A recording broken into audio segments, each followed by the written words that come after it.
5th,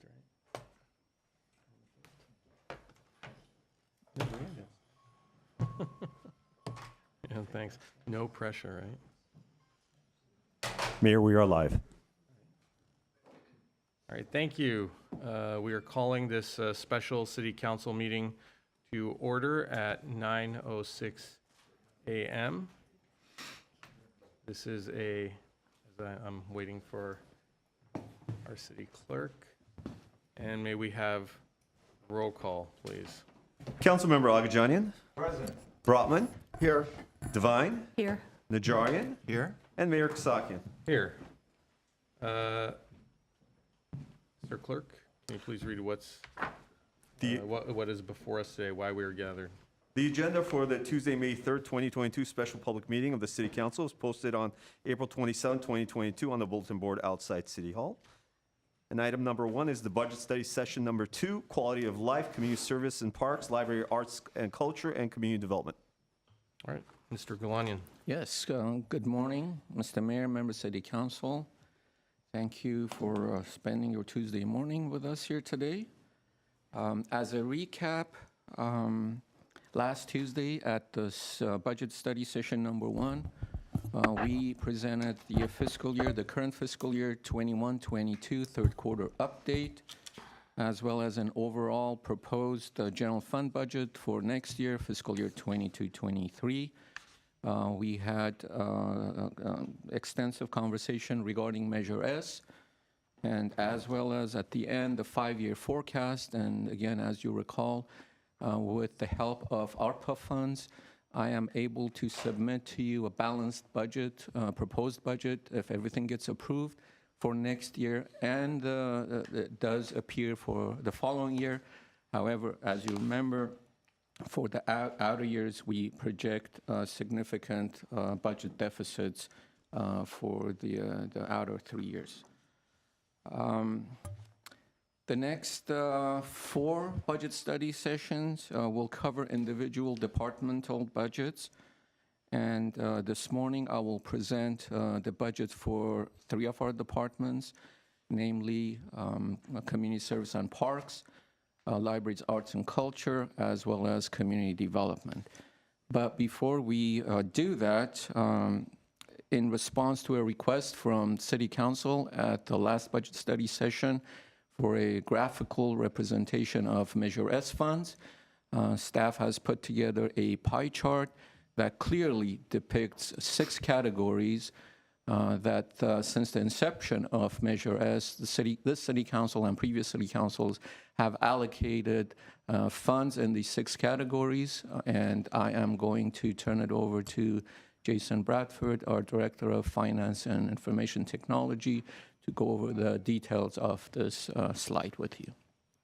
Thank you, Mr. Galanian. Good morning, Mayor Kasaki and members of the council. As requested, this is a follow-up item to give the council a better picture of how the Measure S dollars are allocated among the council priorities.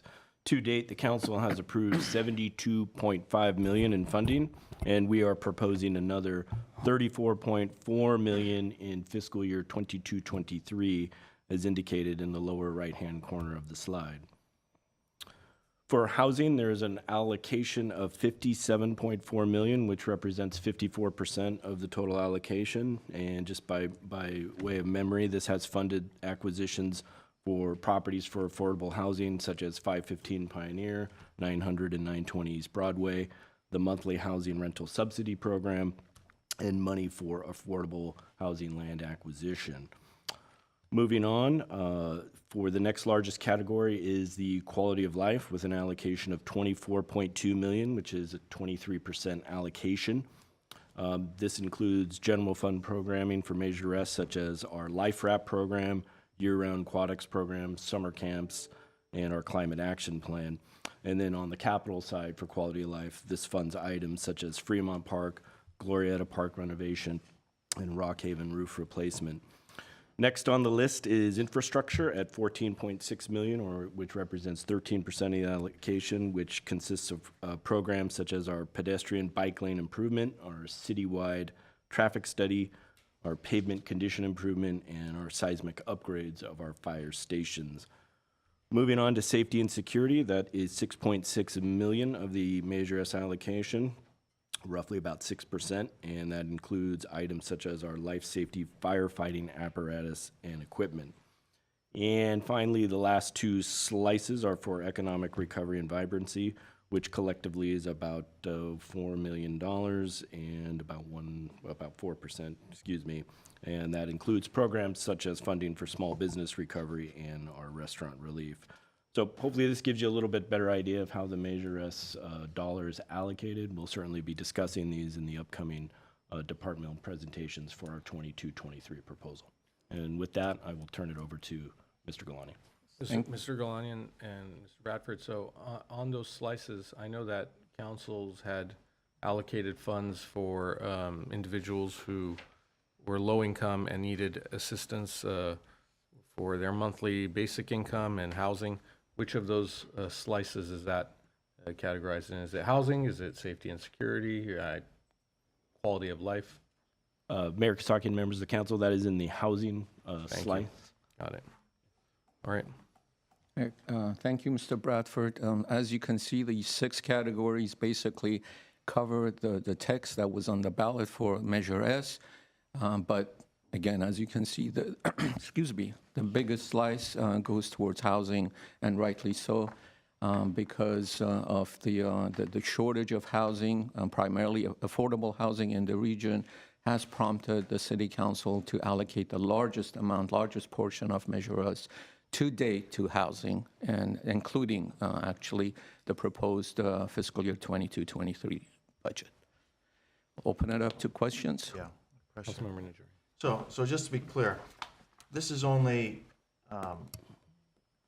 a snapshot and looking in the rearview mirror as to where the funds were allocated. It in no way implies that this is our policy allocation in years to come.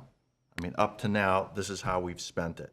You are correct, But Councilmember next year Najarian. or in 2 years, these allocations could change. If we wanted to be more assertive on, let's say, we've got things like the pedestrian and traffic safety plan, et cetera. I mean, just to name a few, that could shift the allocation one way or the other, depending on the types of housing opportunities that are available. If we get a fantastic deal, that may shift it more towards housing or anyway in the back. And council has not set a particular policy as to the percentage of allocation. We're doing this on a ad hoc basis year by year as the needs. As we listen to the community, as we see what the needs are, we decide how to allocate through this process we're doing right now, the budget process. Yes, Mr. Mayor, Member City Council, Councilmember Najarian, all of the above is very accurate, with one exception that the snapshot actually includes the proposed fiscal year 22-23 funding allocations in parentheses, but the total pie chart includes since inception and next year's proposed budget. But you are absolutely right, this is a fluid way of handling Measure S funds. Thank you. If there are no other questions.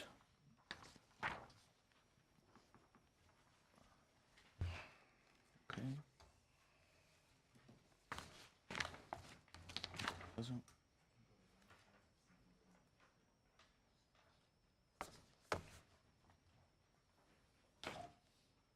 There was one before.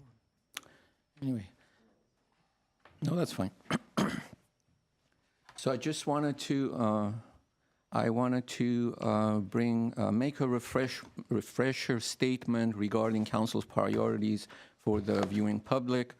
As you know, last year through an extensive workshop with the city council, you established 4 major areas of priority for us, for the city, moving forward. And we have tried and made every effort to align the next year's proposed budget line items with your 4 priorities. And these are namely, as you can see on the screen, housing, infrastructure, environmental stewardship, mobility, connectivity, and safety as it relates to traffic, and these are in no particular order. In an effort to make these presentations more efficient and consistent and make the most effective use of your time and being respectful of your time, I will personally make the presentations this morning. If we go to the Applause. roadmap. Applause. Go to the roadmap.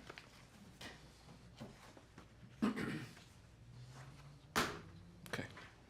So for today, for this morning, budget study session, obviously 22-23. This would be the roadmap for the next 4 budget study sessions. It will cover departmental budgets. It will include personnel numbers and fund overviews broken down by individual funds.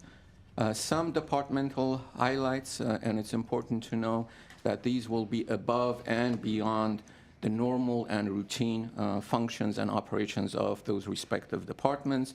Then we'll have our question and answer session. And I'd like to request, if at all, as much as possible, if you can hold your questions until the end of the presentation on that particular department so that we collectively, the department head, as you can see, all the department heads are here, the budget liaison and the finance staff, so we can provide responses to your questions and additional and more detailed information if necessary.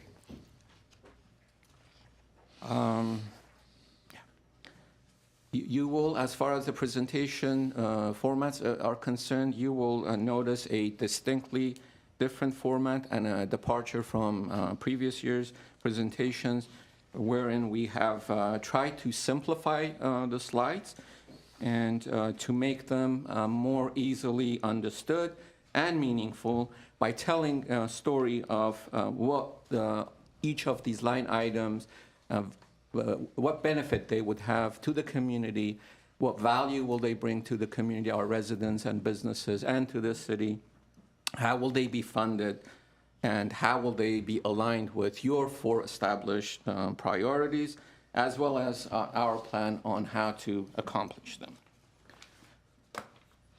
So if there are no questions, let's get started.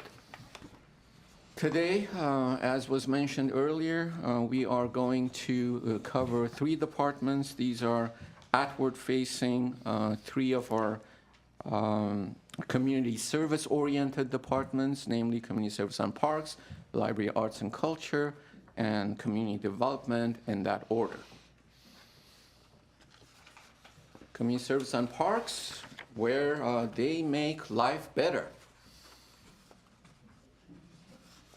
This department is comprised of 5 divisions: Park Services and Park Planning, which includes parks maintenance, recreation and community services, that includes various programming, administration and finance, human services, that includes the continuum of care and homeless services, and last but not least, workforce development, that includes the Verdugo Job Center. As far as personnel is concerned, the fiscal year 21-22 adopted budget had a total of 268.08 full-time equivalent number of employees. We are proposing an increase of 6 positions, full-time positions, 6 total positions within this department, and these are based on conversion of 5 unclassified grant-funded positions within the workforce development. We have experienced and seen a large number of available grants that will cover the cost, fully cover the cost of these proposed positions. These positions are already filled by 5 employees that, quite frankly, been working the last 4 to 5 years in full-time capacity, but we're not full-time employees. So the head count as far as total is concerned, not going to change. However, we propose to convert these 5 positions into unclassified positions, so they're not hourly any longer. We've noticed we've had good experience with them. Obviously, they've been trained in these areas, and we don't want to lose them. If, and that's a big if the grants ever run out, then we'll have to either reallocate these positions and fill other vacant positions that we have on the books, or at worst case scenario, we may have to let them go, but that's highly unlikely. We're also proposing one classified community services specialist in CDBG. This is, again, grant-funded program. And about 8 FTE hourlies that will manage our proposed day camps that include the nature education, expanded aquatics program, as well as the new Stone Barn programming. This would be the only time you see a table in this presentation with a significant number of line items and numbers and figures. And I will go through the largest and increases or decreases for your information. And I'm not going to go line by line. There are 13 separate funds in this department's budget, and this is an overview of all the funds. 101 in every department, as you can imagine, is the general fund that covers salaries and benefits, primarily some contractual obligations, maintenance and operations. But being a service-oriented department, the majority of the cost is borne by salaries and the respective benefits. This doesn't include Measure S. 107 is the Measure S. Again, per council's direction, we are tracking and accounting for this line item separately. There is a request of an increase of $2.7 million in Measure S request, and it will include an update on the recreation element and the amount of $500,000 that I will cover on a separate slide. Public Wi-Fi and internet connections in the parks that was recommended and requested by City Council. That's $210,000. Parkwood landscape maintenance that cover our parks maintenance function. That's $324,000. Year-round aquatics program, $1.2 million. We are not asking for an increase of $1.2 million.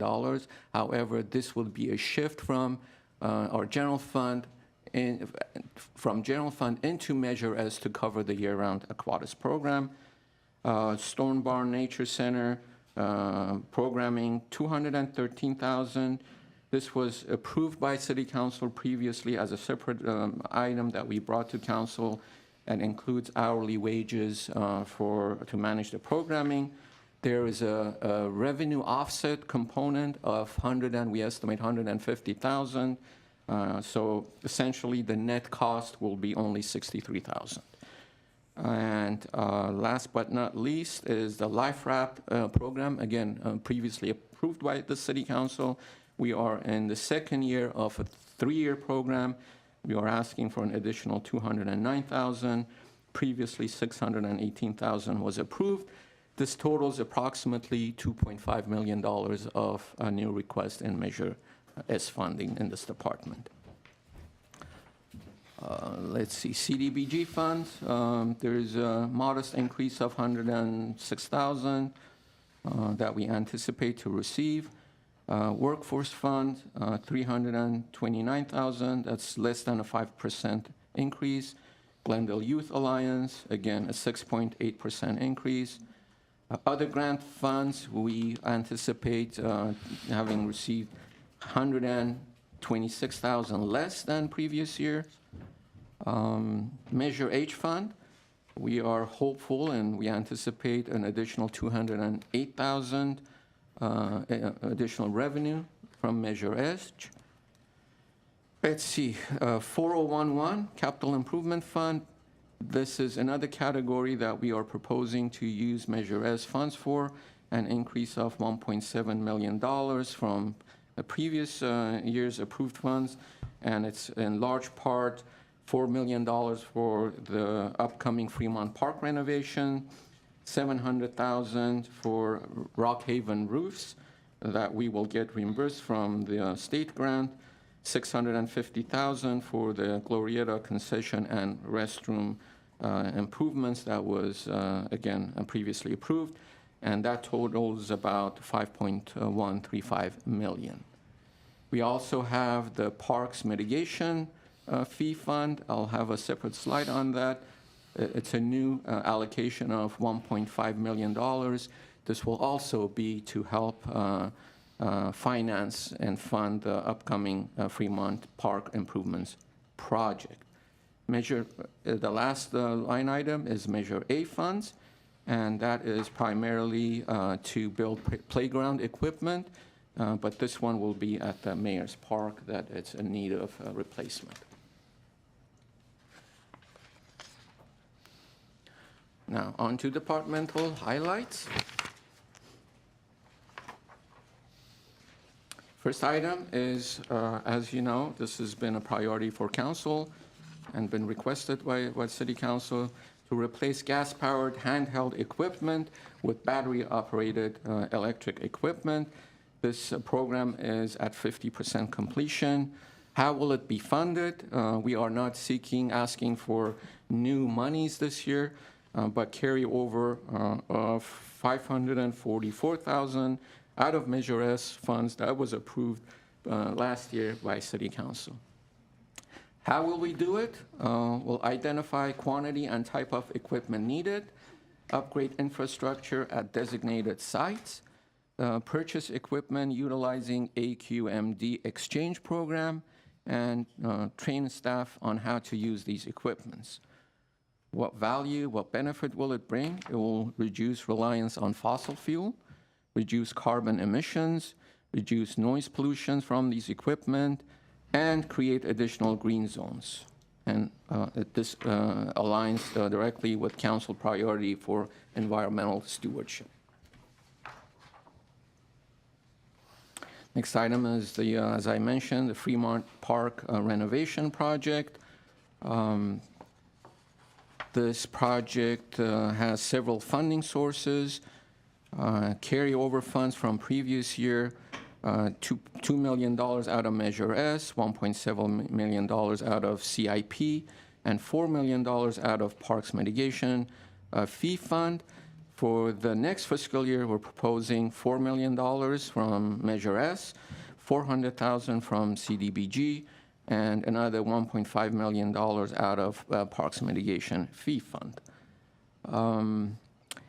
We are planning to complete the life cycle analysis of artificial and natural turf fields. That should be done by end of May per City Council's direction.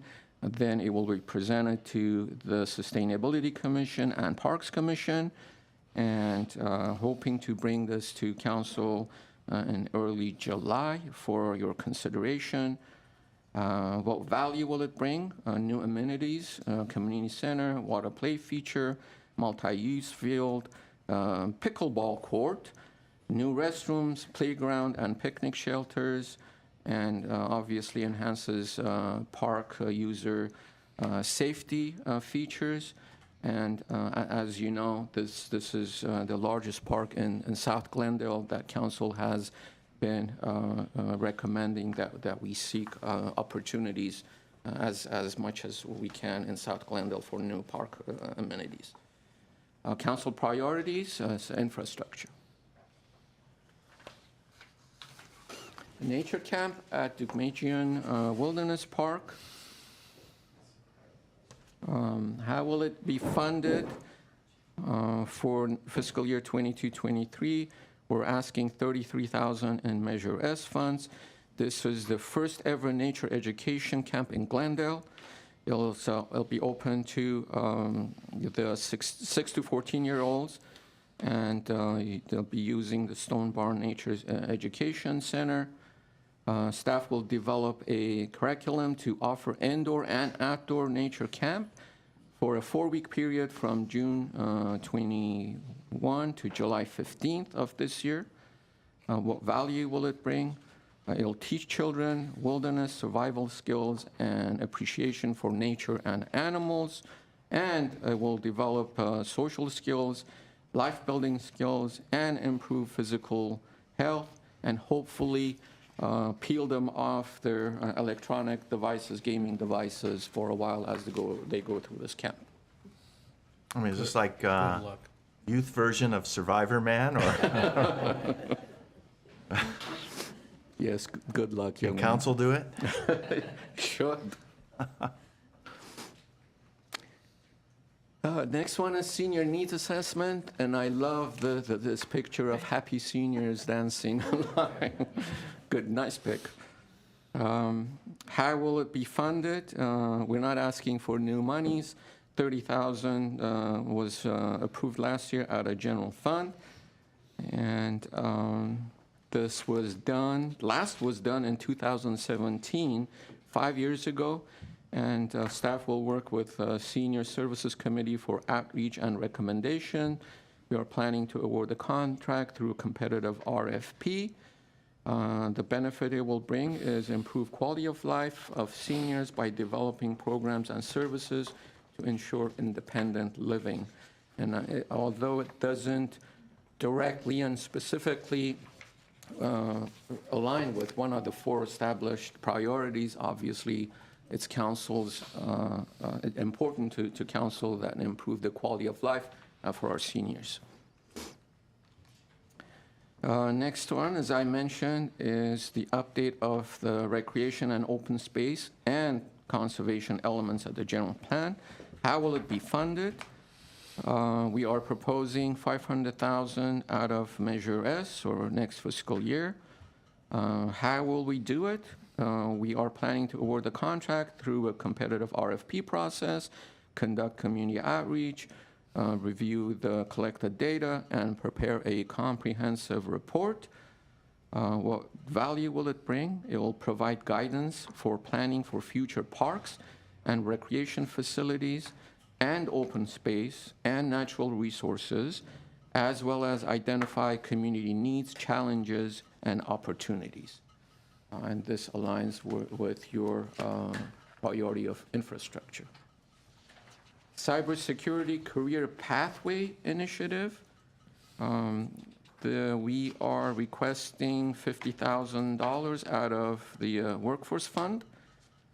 We are planning to partner with Secure the Village and local businesses and educational institutions like GCC to develop training programs to work with low-income families, English language learners, and people with disabilities to educate them on cybersecurity and IT, create a comprehensive workforce program that integrates technical training with internship and externship and job placement. What value will it bring? It'll connect the community with career opportunities in a high-demand industry, focus on underserved population, for example, low-income, disabled veterans, and foster a talent pool of skilled individuals. Next is the music training program. We are seeking approval of $50,000, again, from the Workforce Fund. This is first of its kind of program, actually in California. Staff will work with the American Federation of Musicians, Local 47, to train laid-off musicians to earn wages as educators, integrate technical training with internships and externships, and job placement assistance for laid-off musicians and GUSD music students. The values it'll bring helps disabled musicians acquire a new skill as an educator, provides opportunities for students to learn from professional musicians, provides one-on-one mentoring and paid work experience, and strengthens partnerships among labor, workforce, and education in non-traditional careers. Yes. Question, thank you, Mr. Would we not be better off partnering with GCC with their vocational training programs?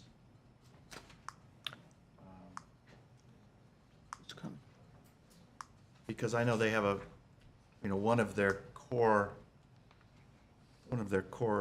functions is to develop vocational training, and in a sense, this is vocational rather than us reinventing the wheel. Or the Mayor banjo. Kasaki. Yeah, Sure. Inventing the banjo. Judith Velasco. Hi, good morning, Mayor Kasaki and mic members. closer? Oh, is that better? Is it not on? Can you hear me? No. It's on? Speak louder, is that? No. Yes, okay. Yes, so this is our first time, this is not our first time working with the American Federation of Musicians. We've done a music mentorship program with Glendale Community College and Glendale Unified School District. This program is a little different in that the American Federation of Musicians developed curriculum based on their association of professional musicians, on basically how to train a musician, how to be a music teacher and educator. So this is a pilot. So part of the pilot is focusing on training that musician who might have not been working during the pandemic. So during the pandemic, many musicians employed in the entertainment industry were displaced because a lot of production halted. So during the time that they were waiting for production to assume again, what happened was, what can they do in the meantime while they wait for production?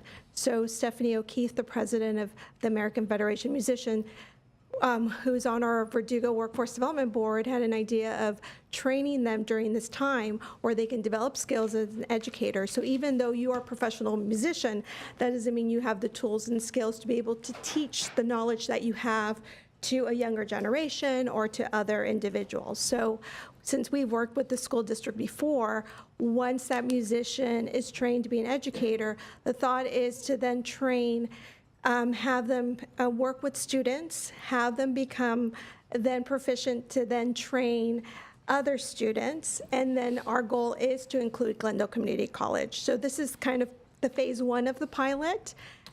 Every year, we develop these workforce programs. So this is part one, but we definitely intend to include Glendale Community College. Yes. Mr. Mayor? Yes. Yeah, I actually had a similar question, but I was looking at the slide before on the cybersecurity. Yes. And I was also thinking about, just in general, some other, opportunities where we might be able to work with GCC and get them to maybe develop with us some training programs. And one thing specifically I was thinking about is on the electrical side, because I always hear from GWP how we have this problem finding linemen. I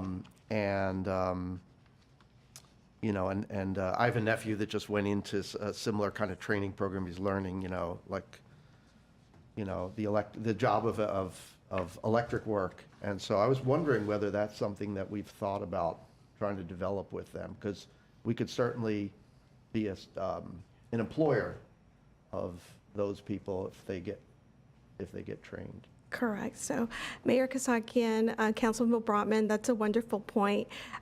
So just to start, every year when we develop workforce development programs, Glendale Community College is a key partner when we develop programs. And we develop programs in careers that have a pathway and a growth, so that way someone based on their skill sets and education can start entry, but then gradually increase and earn more wages. But specifically to your idea with the electric line individuals, we've done a program in the past, I believe, back in 2013, involving Glendale Community College and the Power Academy. That's what we called it.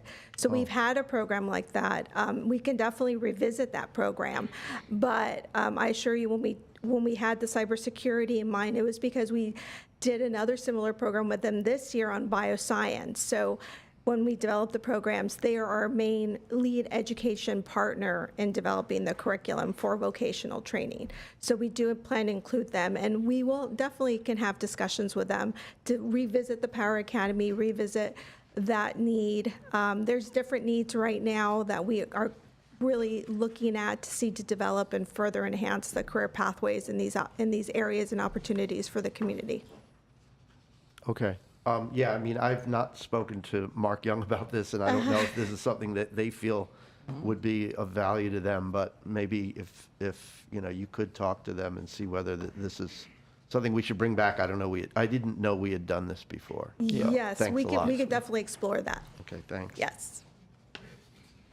Okay, the last slide for community service and parks, although not specifically aligned with one of your four areas of priority, we know that we recognize that this is very important to the City Council. This item is Homelessness Action Plan, which is a state of California requirement for homeless housing and assistance program funding. We are seeking $50,000 out of a state grant fund for next year. How will we do it? It's to conduct substantial stakeholder engagement, complete a comprehensive plan that identifies shared vision, goals, objectives, responsible partner, and their roles. What value will it bring? It will identify gaps in the Glendale continuum of care, and it will help the continuum of care measure progress and impact of reducing homelessness. This concludes the presentation for Community Service and Parks budget. Mr. Galunian, if we can just take a moment to pause here, and I know that a couple of my colleagues already asked their questions, but I'd like to ask to see if there's any other questions on any of these items by any council members. Yes. Councilmember Brotman. For sure. I've been holding them and making little notes here. So if we could go back to slide 8. You were going through that general fund measure S category, and I just missed one of them. You said the first one was the parks element, the work that we're going to do on that. And what was number 2?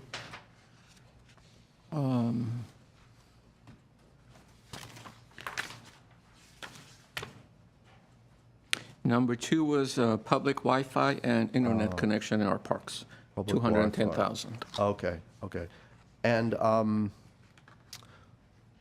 what we did, I remember last year with Measure S, we set aside a small amount of money, I think $1 million, for to kind of build up a kitty for parks acquisitions for new parcels that we could acquire for parks. Are we looking at that in Measure S this year? Yes, Mayor Kosaki, Member City Council, Councilmember Brotman, thank you for bringing that up.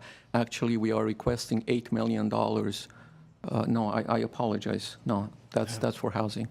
We are not seeking additional funds for 2 reasons. Primarily is because we have tried over the last 2 years and have not been able to identify a proper piece of land property in South Glendale to be able to purchase. But staff is continuing with those efforts. I figure when we are able to identify a certain property, instead of locking it into a fund that we can't use for other purposes right now, we believe we have sufficient funding balance that we can come back to council at the time and ask for appropriation, as opposed to amassing this pile, not knowing when we'll be able to bring a property to council for consideration. And that funding would come out of Measure S, like surplus, or? It could come out of the fund balance in Measure S. It could come out of the park impact fees. There are several revenue sources that we can tap into at the time. Okay, but the way we're approaching housing, we're setting aside money kind of in advance of finding a parcel, so. And we have for parkland purchase as well. It's just that I didn't want to, no pun intended, to park more money into that fund until we are closer to identifying a property. With housing, we have already tentatively are working on 3 properties that we've identified. So that reality is closer than a piece of landfill for parks purposes. Okay. And then with the electric landscape equipment, so you said 50%, we're 50% through. What's our time frame for completion on that? I'm going to ask Mr. Bulinikian to provide more, and Mr. Panosian to provide more detail. Thank you. Good morning, Mayor Kasaki and members of the council. So we're 50%. We've met with AGSA, representatives with AGSA, Public Works staff. Which is the American Green Zone Alliance. American Green Zone Alliance. We've identified areas where we need to conduct some infrastructure upgrades. This morning, Mr. Panosian did reach out to Dan Mabe, president of the American Green Zone Alliance, and Dan had mentioned the AQMD rebate program might open up in fall. We will save 50% of all of our equipment if we wait until fall, or we can purchase it now, purchase the equipment now, depending on council direction. The first round of equipment that we purchased for the 8 facilities last year, we received a 70% discount. So the funds are there. We are waiting on AQMD rebate as well as our infrastructure upgrades to be completed. There are some minor upgrades, but we're working with Public Works staff to get those facilities upgraded. So we think, but by the end of the year, we'll be at the end of the calendar year or the end of? That's our plan. If council directs us to use the AQMD rebate, then we will purchase everything in fall and hopefully finalize and complete the program by the end of December. Okay, and that will be 100% or? 100%. 100% All of our handheld equipment. So our backpack blowers, hedgers, trimmers, and our handheld lawnmowers. Okay, so the only exception would be some of the ride-on. The ride-on mowers, yes, we're looking at, with new technology, there's Right, a number right, of vendors okay. that we're working with. Okay. And then on the Duke-Majan Wilderness Park, I'm just going through the notes I That's fine. took. So on that one, we had talked at one point about trying to have some kind of a transportation service, maybe on Saturdays or Sundays, or maybe a special day where we can try to get families to go up there. Is that part of our plan That's still? Councilmember Brumman, that's part of the plan. Once a month, we will be having the Glendale Outdoors Program, where we will transport children and families from South Glendale, let it be either Pacific Park or Maple Park. We'll bus them up to Duke-Majan, transport them to Duke-Majan, have the program, and then we'll transport them back down to South Glendale.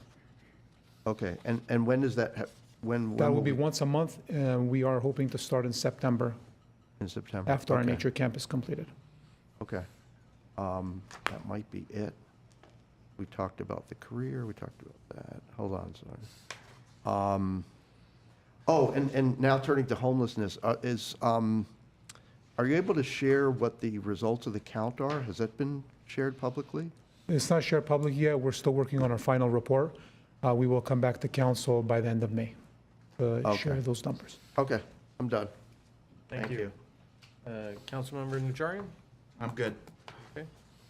Councilmember Agajanian, Councilmember Devine? I have a question about Fremont Park.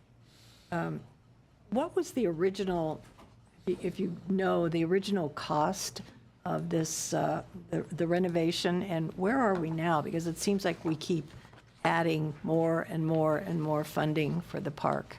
Councilmember Devine, the original cost back in 2014, 2015 was around 12 million. Now it's between 16 million, 16.5 million. Everything has gone up in price. Okay, and have we started on that? I mean, where are we on that renovation? Public Works Department will be going out to bid within the next month to hire a contractor. We will come back to council within the next few months to award the contract. Okay. Mr. Mayor, Member City Council, Councilmember Devine, prior to that, though, as I mentioned, we need to finalize the life cycle analysis per council's direction, take it to Sustainability and Parks Commission, and with that, their recommendation and council's approval, then we'll have the final sets to go out to That bid. was the artificial turf or the real grass? Correct. Okay. On the Duke-Majan camp, you say a 4-week period from June 21 through July 15. Is that a series like 4 different camps, or is that one big, It's 4 different sessions. 4 different So we'll have sessions? different activities each session. How many children do you think you will have in each one? We're hoping to have upwards of about 50, 60 children. Wow, that's wonderful. That's great. I'm happy about the Wi-Fi in the park. That is great. I know we've asked for that, and that's in the budget, and that's a really good thing. It will give those folks that have problems with Wi-Fi an opportunity to use their technology in the park, so that's a good thing. Let's see, there was homeless action plan. I'm very happy with identifying the gaps in this continuum of care and in our whole process of dealing with our homeless. I think it's all of our feeling that we need to kind of keep in control of the program and our numbers, so that we don't start to escalate. So that's a really good thing. And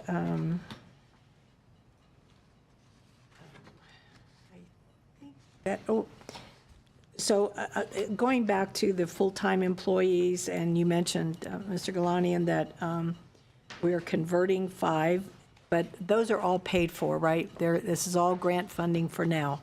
Nothing is coming out of the budget for those positions. Yes, Mr. Mayor, Mayor City Council, Councilmember Devine will have to appropriate the salaries, but they will be reimbursed by grant funds, so no net cost to the budget. Initially. For the time being, initially, yes. Okay, thank you. Thank you. No, I'm good. Mr. Mayor, Councilmember Agajanian. I'm so happy that we have measures. Otherwise, we would be in big trouble. You look at replace gas-powered handheld equipment, so we go to measures. Okay. We are short probably, or we want to use more money. Nature camp at Dukmejian Wilderness Park, we go to measures.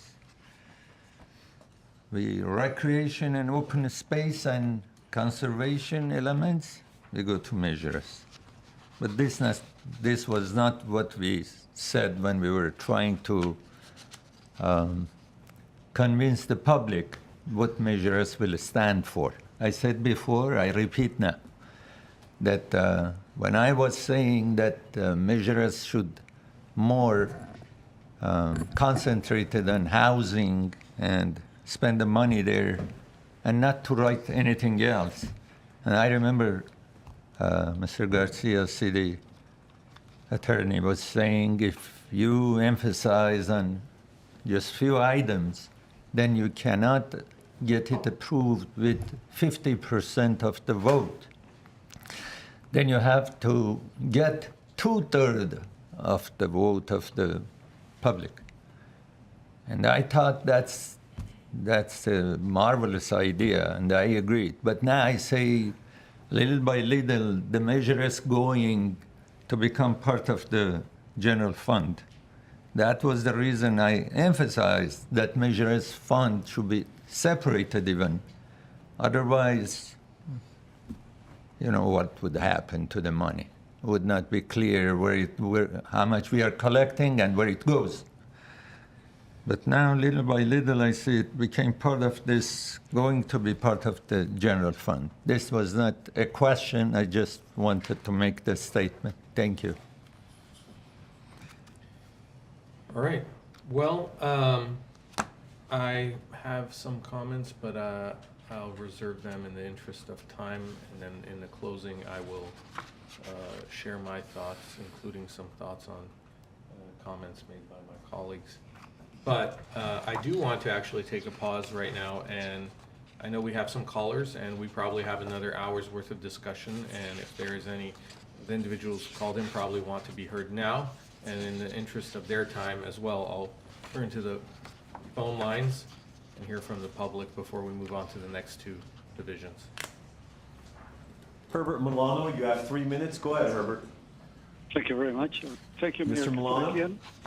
Yes, can you hear me? Mr. Milano? Mr. Milano, can you hear us? Yes, I can hear you. Go ahead, you have 3 minutes, Mr. Milano.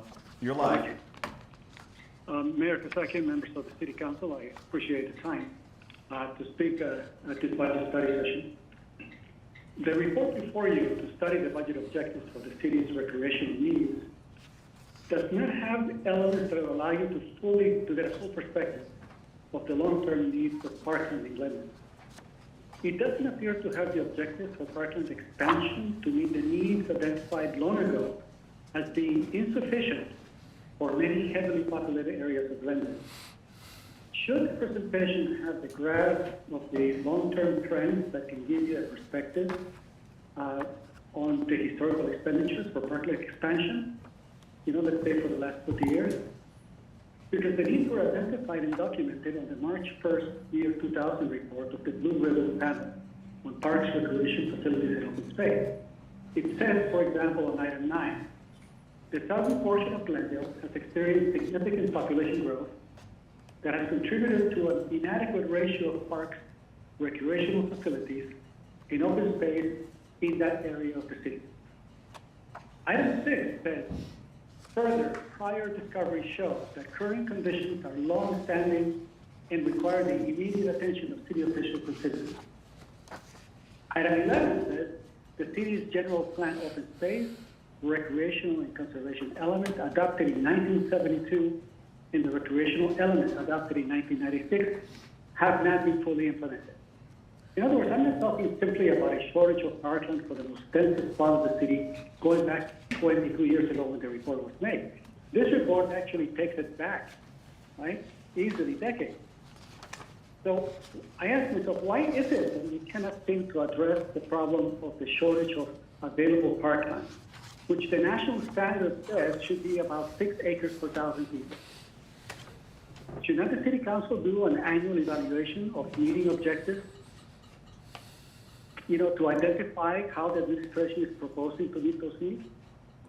Should not the city have a clear strategic plan with measurable objectives so that you can look at these plans year after year to see if they're being met?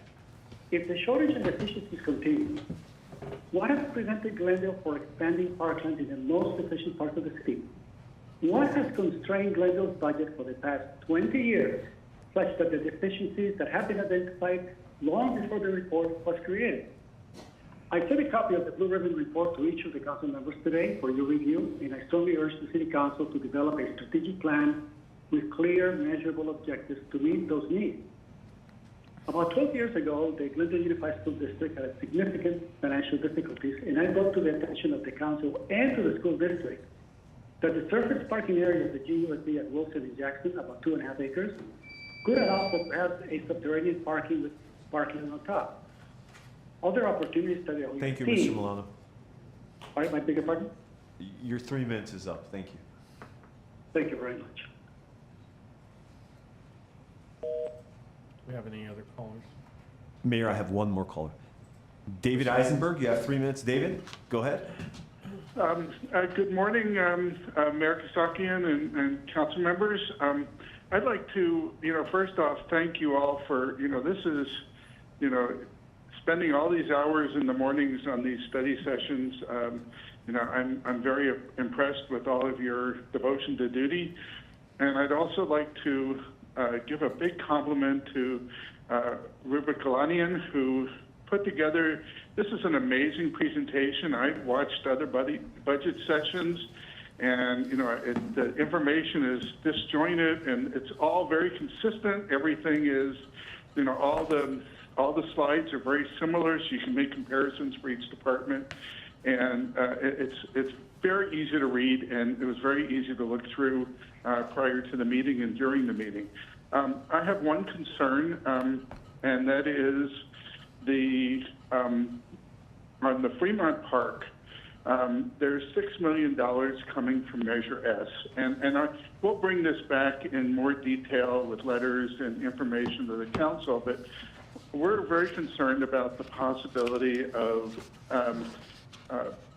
that there be artificial turf. And when I speak about this, I'm speaking both from the Sierra Club and the Glendale Environmental Coalition points of view. This is supposed to be quality of life, and artificial turf. We have city policy about single-use plastics. Well, artificial turf is a single-use plastic, and it's a giant single-use plastic. Each field uses approximately 137,000 gallons of petroleum for each field, just for the grass part. And it doesn't recycle. They claim it's recyclable, but there's been no actual instances of any of these fields being recycled into anything. And there's thousands of them across the country that have just go into landfills. There's a heat island effect, which raises the temperature of the surrounding area. So, this is not quality of life. So when you look at Measure S funds being used for that purpose, that would be a concern of us. So we'll bring back more details to council when it comes closer to council's decision and when it comes to the Parks Department. But thank you for listening to that. Thank you. Any other callers? Mayor, I do have a caller. I don't see the name yet. It's going to take about 10 seconds. Well, if I may, Mr. Mayor, Mr. Galani, maybe you should reiterate the study that's going to be done before we make any decision on the artificial turf. Certainly. Mr. Mayor, Member City Council, Councilmember Devine, as I indicated earlier, staff is working with a consultant on finalizing the life cycle analysis per council's direction. It should be completed by the end of this month. Subsequent to that, we'll take the report to the Sustainability as well as Parks Commission for their evaluation and recommendation to City Council, and that should come back to Council for your consideration sometime in late June, early July. Thank you. And Mr. Mayor, can I just make a quick comment on that? One of the things I think underlying this whole discussion of artificial turf versus, natural is just a lack of soccer fields. I mean, just a shortage of soccer fields. There's so much demand. And so I'm wondering if, as we're going through our park element, whether we can take a real close look at where we might be able to develop more fields. We talked at one point, offline, I think, maybe you and I, or maybe me and Mr. Bulanikian, about the sports complex area. There's some undeveloped land there. I know there's an issue maybe with cars going up and down that road. But anyway, if we could just really look at, maybe we can find a way to add some soccer facilities that might allow us, the luxury of, occasionally having to let some of the existing fields rest between uses.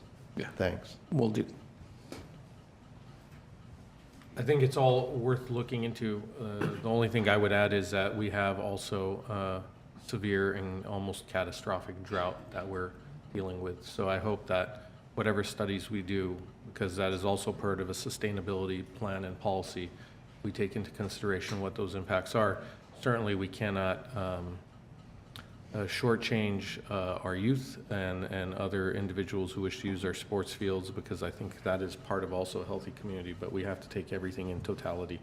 Let's move on to the Library, Arts, and Culture Department. Mayor, I do Oh, was have there one one? more Did you call. get Yes. the caller back? All right, let's hear them. Don LaBreche, you have 3 minutes. Don, go ahead.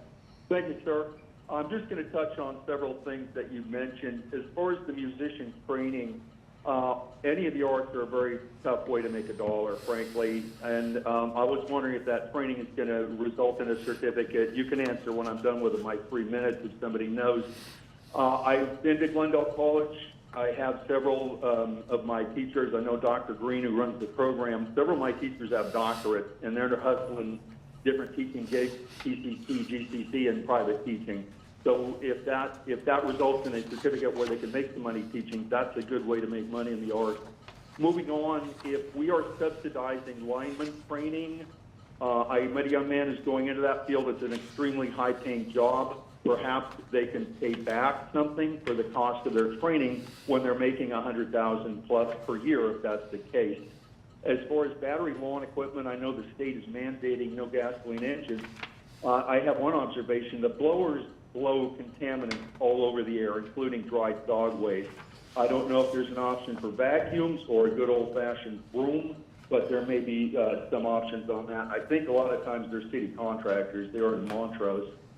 The other concern I had for the payback to relieve some of the taxpayers' burden is if you have the senior programs in the nature camp, could they be need-based and first come serve, first serve? But if someone has the ability to pay, perhaps they should pay something, since it looks like they're talking about a budget problem a year or two down the road. That they could carry some of their own weight. It's a similar situation to when they gave out unemployment. It was just blanket unemployment. If somebody made $30,000 a year, they were making the same amount of unemployment as somebody making 50. And we ended up with a situation where I'm making 50 on unemployment. Why should I work for 30 and not go back to work? That actually has happened during COVID, unfortunately. But the other thing I noticed was the homeless, and I don't know what services we have, but we have a situation where it is not possible to force someone into treatment, and that is, I believe, is part of the problem. So if we address substance and mental health problems to try and solve the problem rather than just house. But my perception on that should be that the safety of the citizens should be foremost in that, and if somebody's dangerous, they need to be dealt with, obviously, but I don't know that always happens, and we've had a few incidents in other cities where the public is now being heard. So I just don't want to see the problem enabled. Thank you for your time. Thank you. All right, and I believe that was the last caller on this item. We don't have any other callers. No, Mayor, we don't have any more Then let callers. us proceed. Thank you. Thank you, Mr. Mayor. So the next important department is Library, Arts, and Culture.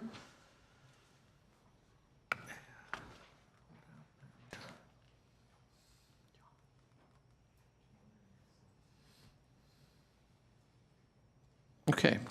This department is comprised of 6 divisions: library operations, children's services, adult and teen services, technology, innovation, and collections, finance and administration, and last but not least, arts and culture.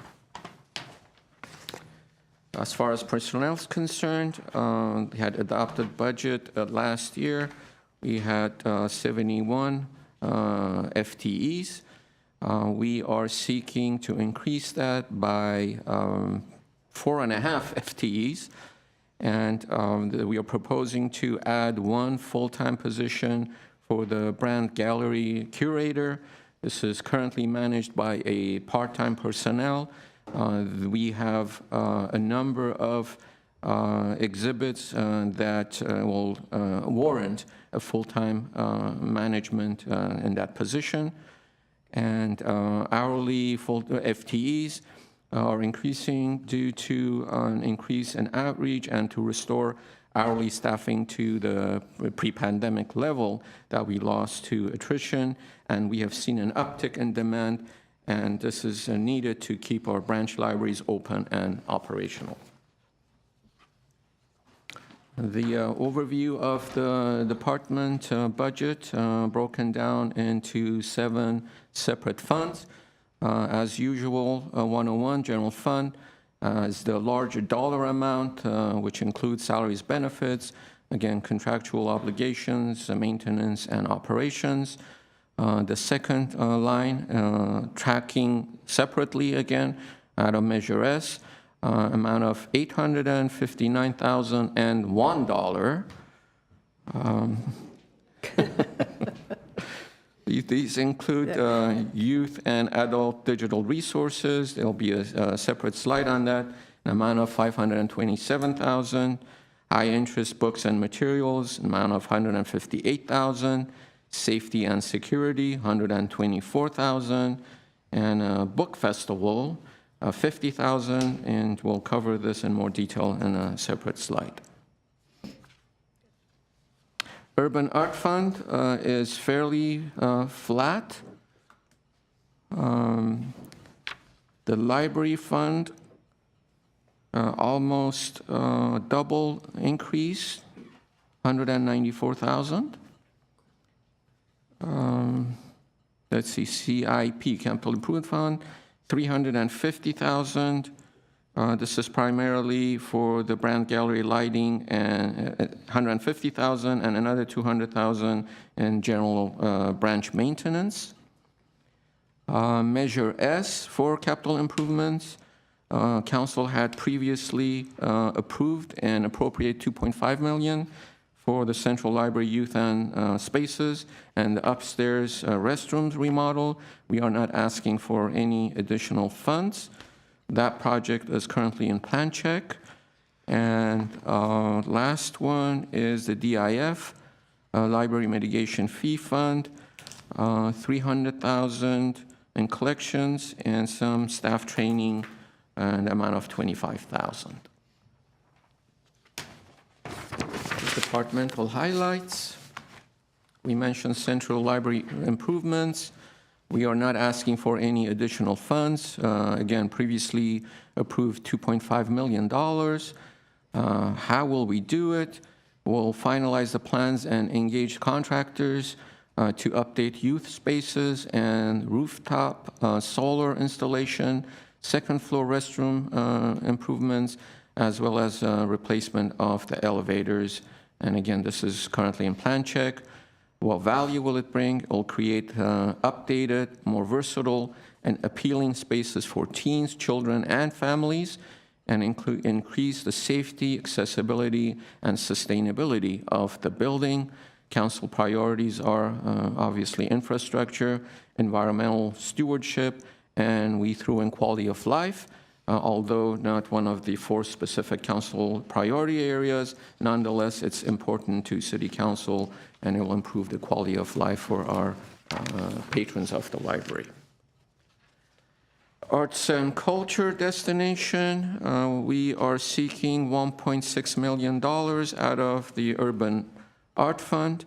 As you are aware, the Arts and Culture Commission is in the process of recommending acquisition on major public art and expanding the storefront art program, creating a recommendation for a new mural ordinance, as well as creating a strategic plan for city-owned galleries.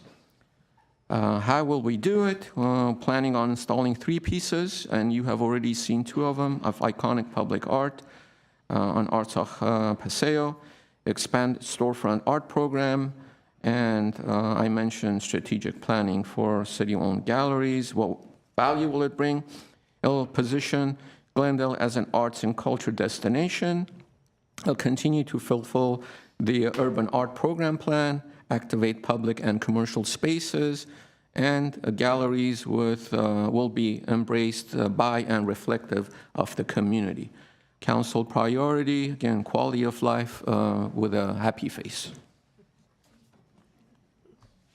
Inclusion, diversity, equity, and anti-racism. We are seeking 40,000 out of the Urban Art Fund, 25,000 out of the Library Mitigation Fee Fund, and carrying over 130,000 from previously approved library fund for this program. Let's see, we are planning a pilot program to attract a new diverse librarian graduate to improve our diversity rankings, to implement cultural equity and inclusion plan, and as well as continuing the successful Be the Change programming. What value will it bring? Will promote inclusion, diversity, equity, and anti-racism, build a skilled and diverse workforce, and community building and education around the IDEA.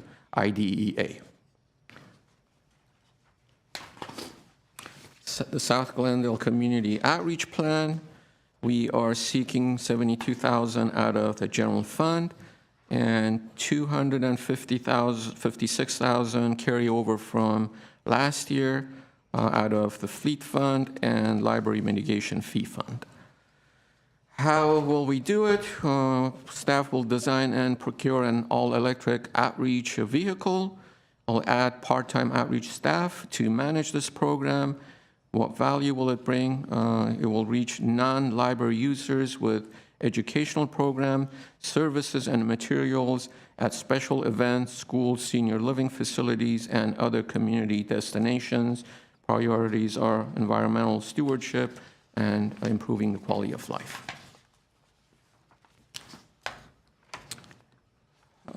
The much-anticipated book festival, we are seeking $50,000 out of the Measure S funds. How will we do it? We'll hold an IDEA book festival featuring local and national authors and artists, and it will further help position Glendale as an arts and culture destination, as well as promote literacy and foster community discussion, and the council priority being quality of life. Last but not least, youth and adult digital resources. We are seeking $527,000 out of Measure S funds, and we will accomplish this by providing always available digital books, materials, and online learning portals for all ages in multiple languages. And what value will it bring? It'll make popular reading items and other materials more available, improving access to recreational reading and research material, as well as make tutoring, STEAM, and job help resources more widely available to our residents. Priority being quality of life. That concludes a presentation on library arts and culture. Dr. Schaefer, department staff, budget liaisons, and finance staff are available to provide additional information and respond to your questions. Councilmember Devine. Yeah, I have a couple of questions. First of all, you kind of explained, I think, the pilot public library and diversity residency. Can we get a little more information on that? Absolutely. Good morning. Gary Schaefer, Director of Library Arts and Culture, Mayor Kasakian, council members, Councilmember Devine. Sorry, I almost said Mayor. We're actually excited about this program. It's a common, it happens more often in academic libraries. We've never seen it in a public library before. So part of an issue is always a person goes and gets a master's in library and information science, but if they've never worked in a library, how do they get a job? And so we looked at this, and we also would like to improve our diversity ranking. So the idea would be to offer this position. This would be one position, though we are seeking grant funding to add a second position from the state, but we haven't heard yet on that. So it would add at least one diverse person who's new to the field and train them how to be a public librarian. And so after the program was done, they would be here in place 2 to 3 years. They could go get a job anywhere. If they were a great candidate, obviously, and we had budget, we would look to retain them. But the idea is to give them training, but also to benefit us. So this is more an inclusionary Yes. sort of pilot program? Okay, great. All right, that's good. And that funding is coming out of? So it's actually set to come out of funding that we already have in, I believe it's DIF funding. Yes, $25,000 out of the development impact fee. The mitigation? Yeah, I'm sorry, that 25,000 is for staff training. We've been doing arts and culture generously. The commission funded an inclusion and diversity study for us, and so we're working on that. Staff are literally back in the library doing a training right now, and then we want to execute on the training that we're doing. That other funding, just looking for my slide, is coming from carryover funds. That's the library fund, so it's partial grant funding that we've already received. Okay, great. And the South Glendale outreach, I think that's really a great idea. Have we done that before? I mean, we have, but we don't have an electric vehicle. Is that what the difference is? We're trying to get an electric vehicle now. Many years ago, the library did have a bookmobile. Fortunately, our friends at Glendale Water and Power gave us a $100,000 grant, which is now in the fleet fund.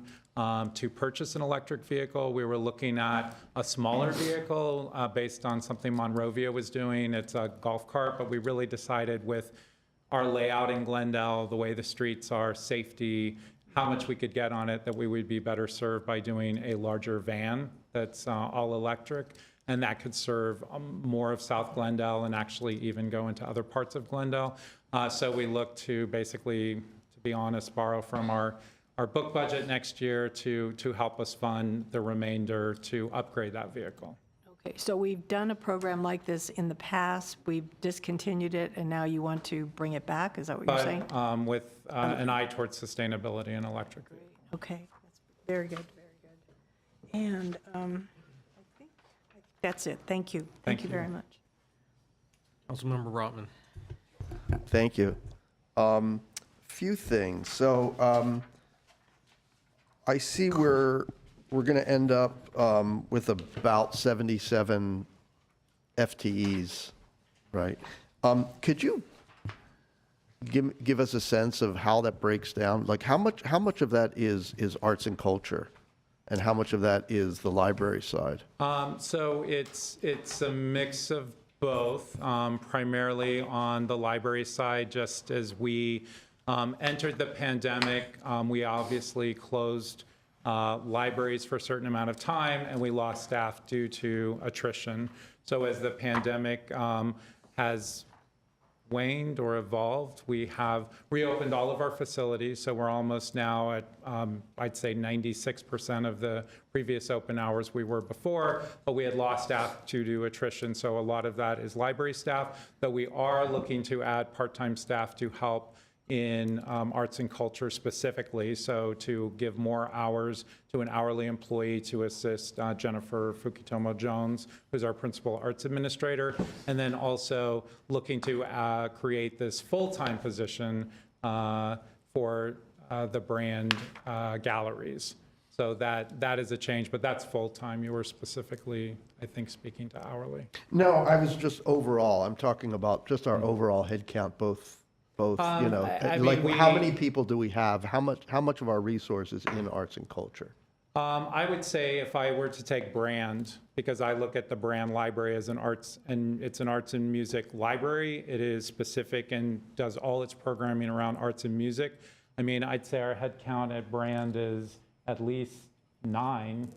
So 9 there. Then we have principal arts administrator full-time, Jennifer Fukitomo Jones. That would be at least 10. So we have a very small staffing complement at the library. As far as full-time staff, you can see, you know, we're running 8 facilities with a 47, soon to be, hopefully, per your approval, 48 staff, full-time staff. And then the rest is made up of hourly. We're also not a 40-hour-a-week operation. Library is open over 70 hours a week, so we're, you know, I just commend staff for the amount of work they do and their flexibility. Staff are shifting between multiple facilities, and we just appreciate them so much for their willingness. But I would say probably 10 to 11, and I'll get back to you if that number is different, on that are full-time dedicated to, or FTE dedicated to arts and culture.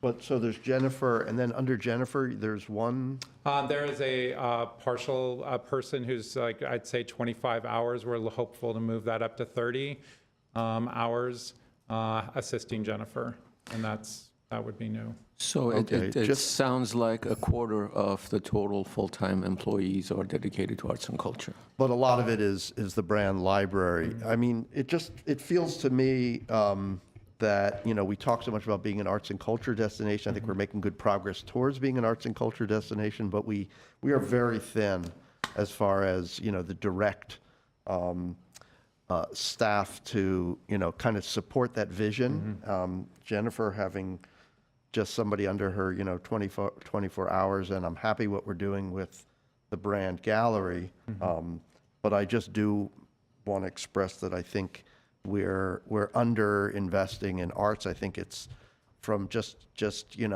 from an economic development point of view, I think it's a good investment because it does bring people to Glendale, and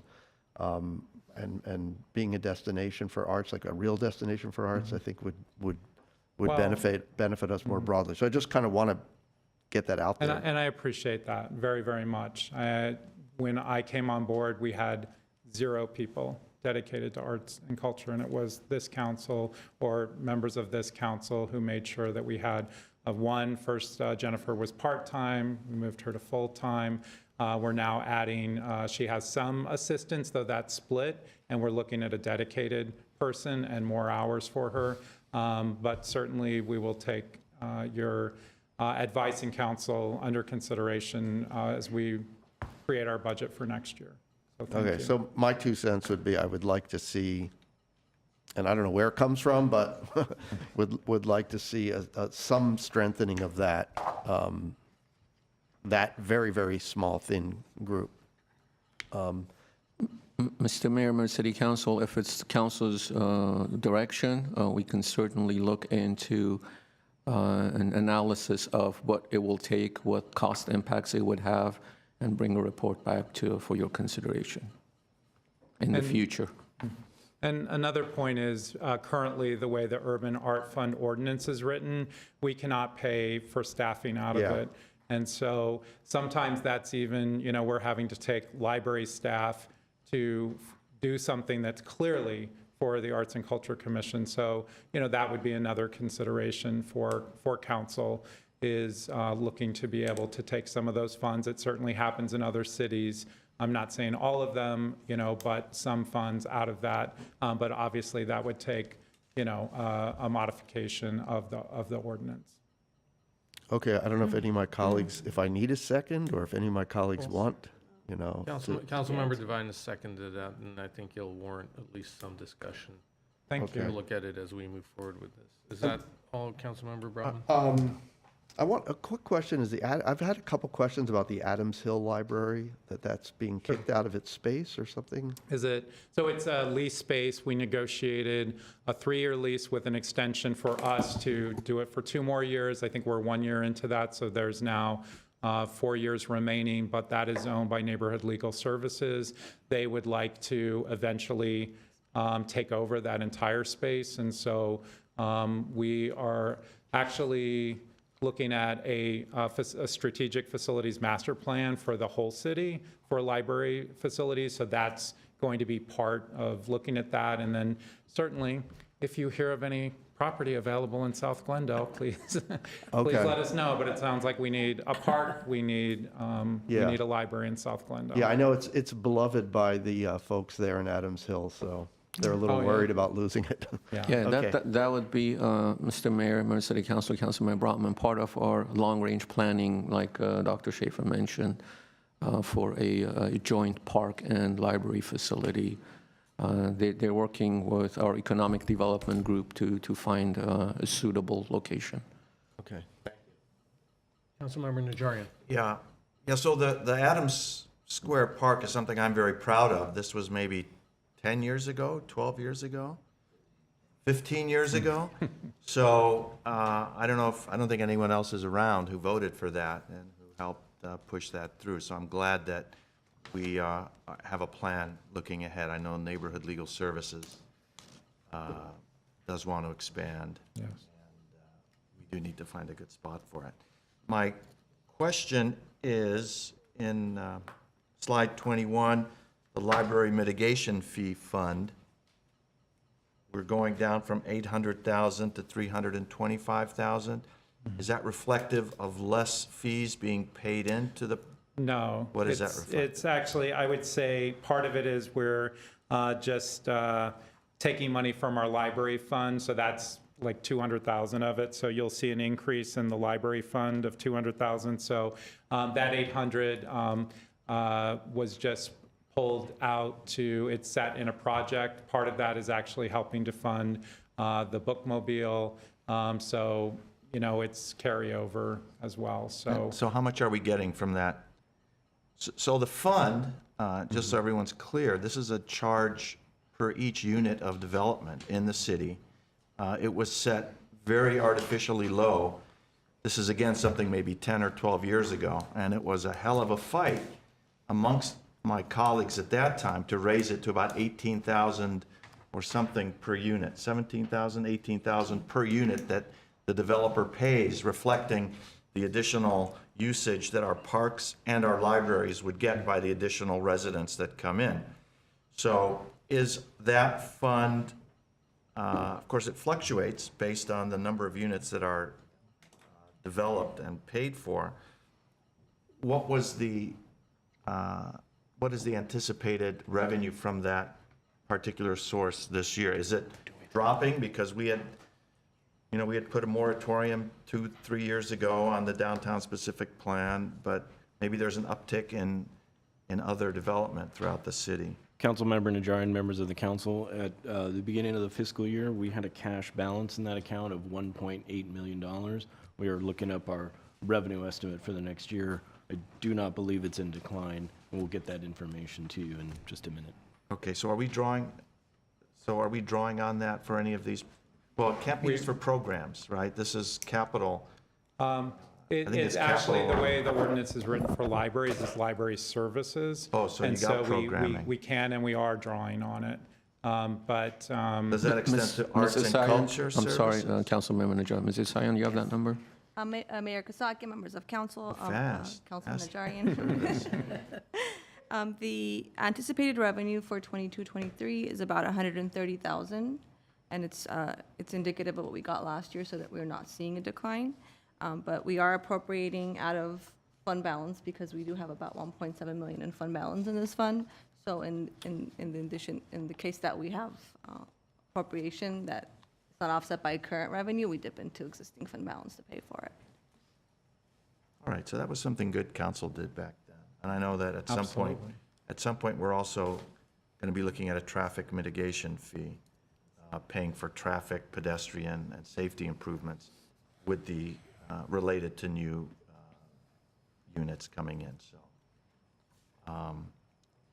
okay, thank you, Mr. Mayor. That's what Thank you.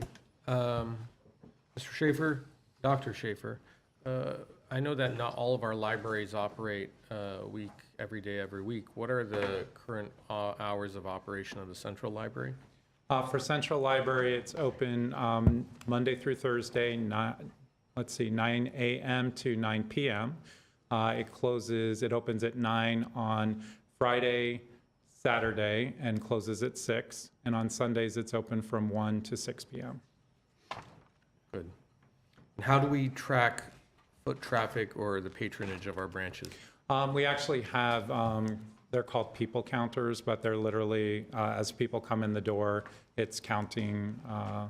So we actually can track it even hourly.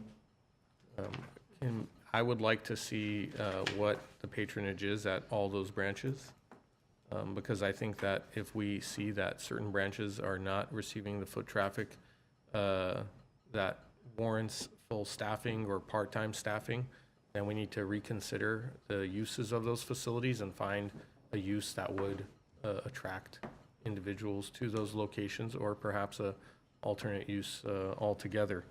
In terms of diversity ranking, you mentioned diversity ranking a few times. Explain to me what diversity ranking is. I think in there, it's really, there is no set like ranking, and actually we have a fairly diverse staff at the library. But we are troubled by the fact that I think we lost our last, we had a senior level African-American employee who recently left us for a promotional opportunity. So at this point, I think we have one probably half-time employee that's African-American, and we would just like to improve that. I think we have a large amount of Asian, Armenian, and other diverse folks working at the library, but we're very behind with African Americans, and we would like to increase the number of African Americans working at the library. And so when we use that term, diversity, like ranking, we just mean we need to do a better job in that area. Okay, I think we need to be a little clearer on that, because when we say ranking, I take it as we're comparing it to something, or it is in accordance to a certain criteria. So as long as we can be clear with what the criteria and what the goal is, so we're not simply just saying inclusion, diversity, equity, or anti-racism, simply to make ourselves feel better, that there's some actionable goals at the end of it, as you've If I articulated. might, Mayor Kasakian, I mean, we're doing more than any other library in the area in terms of diversity, equity, and anti-racism, as far as our programming goes, as far as doing a cultural audit, but we just always feel we can do better, and so your counsel on that is very much appreciated. So my next point to that would be, does that warrant hiring a staff person that is exclusively dedicated to that? I think those what we're goals? looking at is a student to help give back to the profession, but also to increase our diversity at the library. But we feel that this is highly warranted to do such a program and would be, as I said, it happens often. Academic libraries have these type of programs, but we would really like to do it here, and we would be the first public library that I'm aware of doing such a program. So, and we do think it's warranted, but thank you. Sure, I think that the program is a great program. I'm just wondering, and perhaps this is a question better suited for the city manager to ask, whether there is a position that we ought to create or have someone who comes on a consultation basis to review some of the staffing levels, what each department is doing in terms of outreach to different underrepresented groups and communities in this city, whether it's on ethnicity, race, or gender, to make sure that there is, that we're at least attracting the type of workforce that we want to see that's reflective of the city we serve as well. Some people would call it a director, or not a director, but a staff person dedicated specifically to inclusion, diversity, equity. And again, this is not, I think the program that you're doing is great. I think that's fantastic, but you know, it's just your division. And then of course we have many other divisions. Of course, whenever we talk about this topic, library, arts and culture, as I've said before, seems to be at the forefront of it, and I think rightfully so. So I don't know in the larger plan where we stand with that.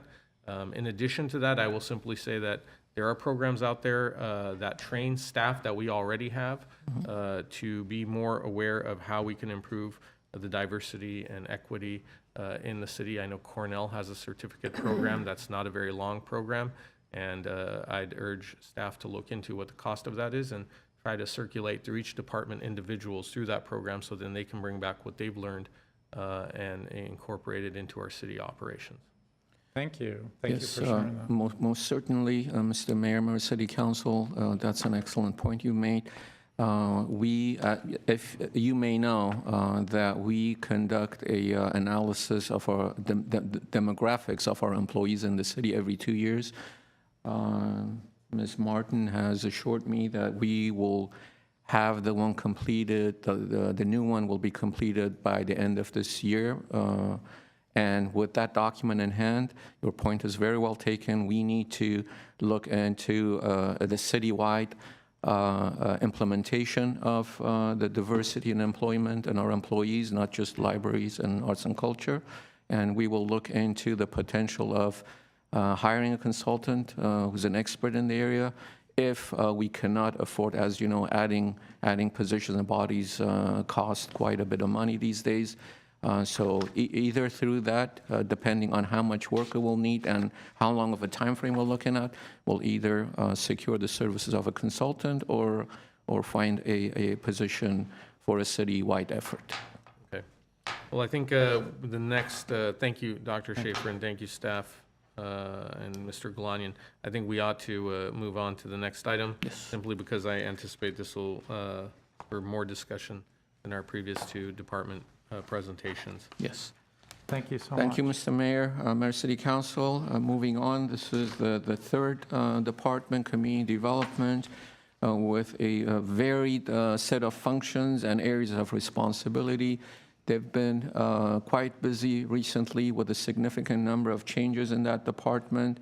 It's comprised of 5 divisions. Neighborhood services that, amongst other things, includes graffiti removal, code compliance, license and permits, economic development, business attraction and retention, asset management, and building and safety, land management system, buildings, laws and regulation, as well as operating the permit center. In the planning division, they are engaged in long-range planning, urban design and visioning, current planning and transportation planning, again, amongst other things. and in the Housing Division, the management of the federal Section 8 programs, the development of new affordable housing, inspections of affordable housing developments, and managing the new housing programs, which include MHSP, RRP, tenant landlord commissions, etc. As for personnel, the adopted FTE last year was almost 139 positions. We are asking approval for 4 new positions. However, the total sum is a difference of 7 positions, and that's because 3 positions have already been approved and added through the year after the adoption of the last year's budget. And one of them was in neighborhood services, assistant code compliance inspector, and 2 in planning, namely senior urban designer and senior planner.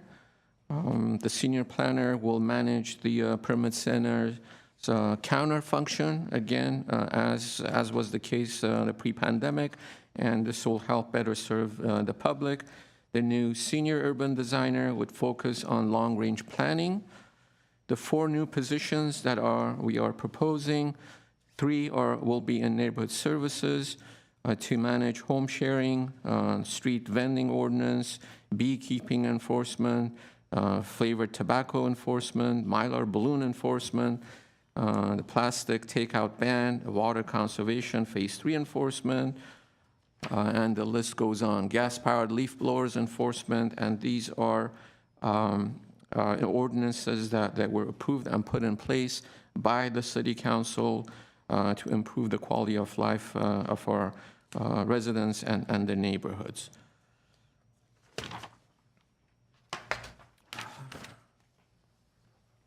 And we are also seeking 1 additional senior housing project manager.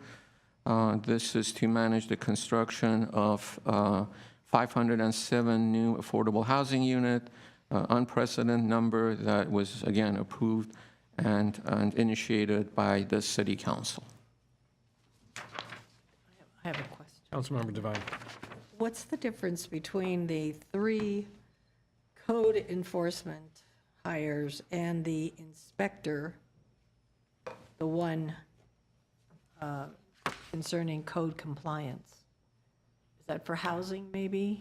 The first position that was already approved, that was for graffiti removal, a focus on graffiti removal, and then the other 3 new positions that are being requested in neighborhood services, those are for the enforcement of the new ordinances. And I always hear that we don't have enough inspectors to go out and look at apartments that are perhaps not up to code for Section 8, et cetera. Not Section 8 necessarily, but just code compliance. Do we have enough inspectors for that? I always hear that we just don't have enough. Mr. Mayor, members of council,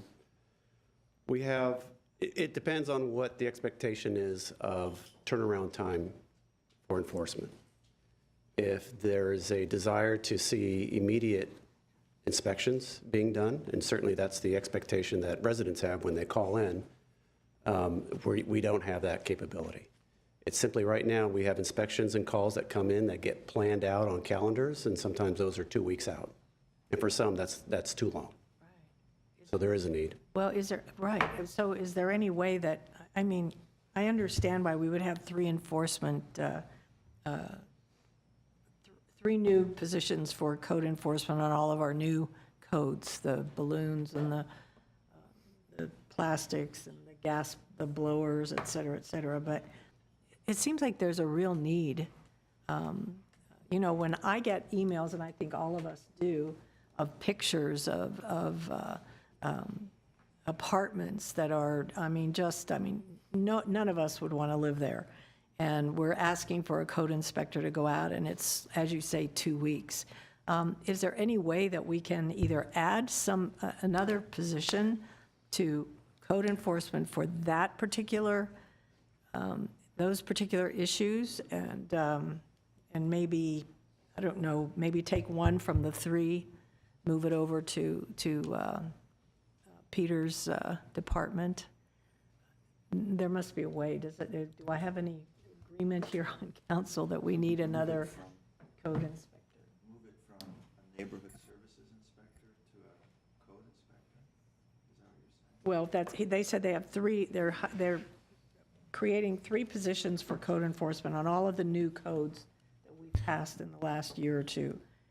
And what I'm saying is that maybe instead of adding another one, making that maybe 4 new or 5 new, that we could move, maybe have 2 in that particular category and then move another one over to If I may, housing. Go ahead. If I may, Councilmember Devine. I must not be making myself clear. Members of the City Council, I think what we're trying to say is, what we're asking for is enough resources to maintain the needs that we currently have. Even with the additional code enforcement officers, we're not going to be at a place where we can respond in a 24-hour time frame to a lot of these code enforcement calls. Right. So what we're trying to do is maximize our resources as best we can and utilize the new ones that we're requesting to the best of our abilities. If we were to come up with a plan that would try to accomplish what I think you're trying to reference, it would be significantly different than what we've proposed today.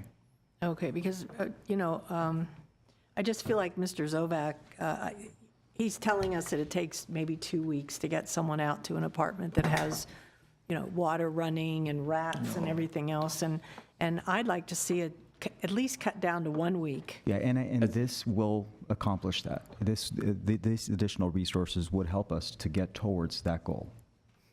Is that true, Mr. Zovac? It will Do you feel certainly that way? help, and then as we go through and refine the operations of the existing inspectors and their caseloads, which is what we're doing, we think we're going to be able to repackage them and manage it better.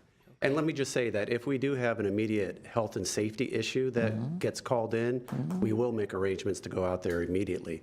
What that then does, though, is that backlogs all the other inspections that were scheduled for that day. And then that pushes that out as well. So there are impacts, but we do respond to emergency situations. No, I know that you tried, I know that you do the best that you can. What I'm trying to do, I guess, is suggest that if you need help, maybe this is the time for us to get that help for you. Mr. Mayor, Councilmember Devine, we certainly appreciate that offer. I would submit to you and request to allow us the opportunity to hire these 3 positions and evaluate what the impact would be to caseload.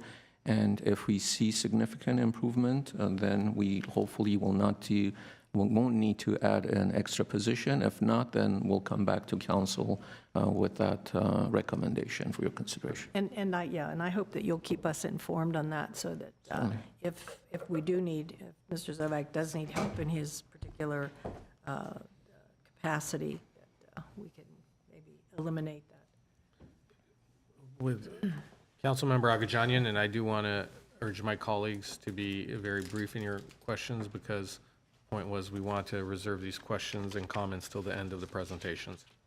Okay, how about building and safety? People complaining that they turn in their drawings and it takes forever to be looked at. Do we have any plan or any new employees that they're going to help them to do the building and safety department or section?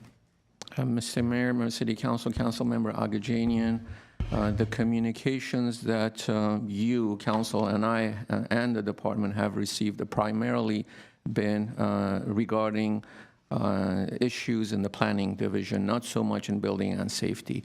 Right after the pandemic and return to work, there were some hiccups with processing those permits through the building and safety that as of recently, the last few months, I have not received any complaints. So they're kind of on autopilot currently. I think we've been able to smooth that out.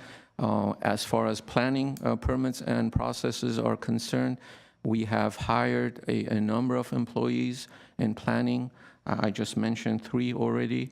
And Mr. Calvert and his staff are in the process of hiring 2 or 3 more. And come July 1st, I have been assured and reassured that the land management system will be up and running. That will be an immense help in processing these plans in a timely manner. And with some changes that I'm working with Mr. Calvert on some reorganization and restructuring of the planning division will go a long way in improving that process. Again, I know there were a number of complaints and issues. We are meeting with our regular customers, if you will, who do the majority of submittal for plan check, and they have provided some valuable feedback that we've taken into account in, like I said, restructuring that division, and I'm optimistic that we'll see significant improvements in the coming months. Thank you. Out of fairness, since we already got into the questions, Councilmember Brotman, do you wish to? I mean, I could hold it if you want. I would prefer that we hold it so we can Okay. get through the presentation. Okay. I think the goal initially was to have this completed by 11 o'clock, but that certainly won't happen. So I think we're going to have to go into double overtime for this one. Yes, thank you, Mr. Mayor. I'll try to speed up this presentation. So this is an overview of the Community Development Department budget with 11 separate funds. As I've indicated before, General Fund 101 is the largest because of the salaries and benefits primarily, and the 3 new requested staff members, 3 that were already approved, and we have funds included in here to improve the working conditions within that division on the 2nd floor of MSB in relation to 10 new cubicles. 107, Measure S funds.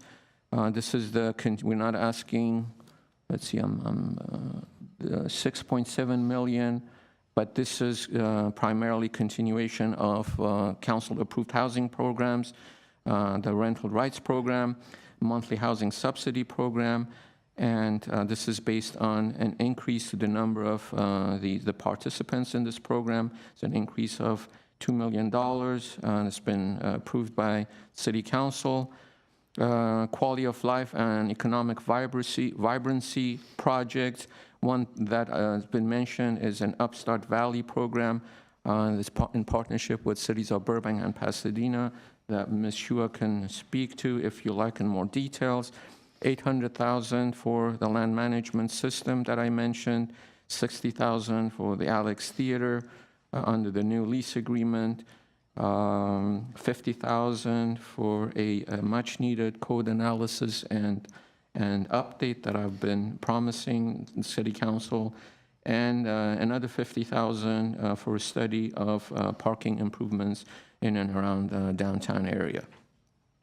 The Housing Assistance Fund, this is the maximum award amount. This is based on vouchers, but typically we receive less than the final amount. There's an increase in emergency vouchers, portable vouchers, and salaries and benefits again. Affordable Housing Trust Fund, salaries and benefits of new requested staff members. Let's see, Low and Moderate Income Housing Asset Fund. There's a decrease of 1.4 million in direct assistance for construction of 900 East Broadway. This was included in last year, and the contracts are associated with this particular development. This was a one-time funding before construction. The Artsakh Avenue improvements are primary cost driver of the Capital Improvement Fund. This project turned over to Public Works. This is just to close the funding gap.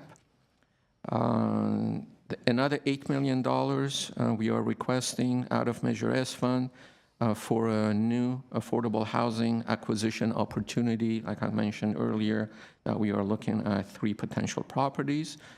And fund number 4100, San Fernando Corridor Tax Shelter Fund. This is a balance that remains in this project. We're not seeking new appropriation for this year.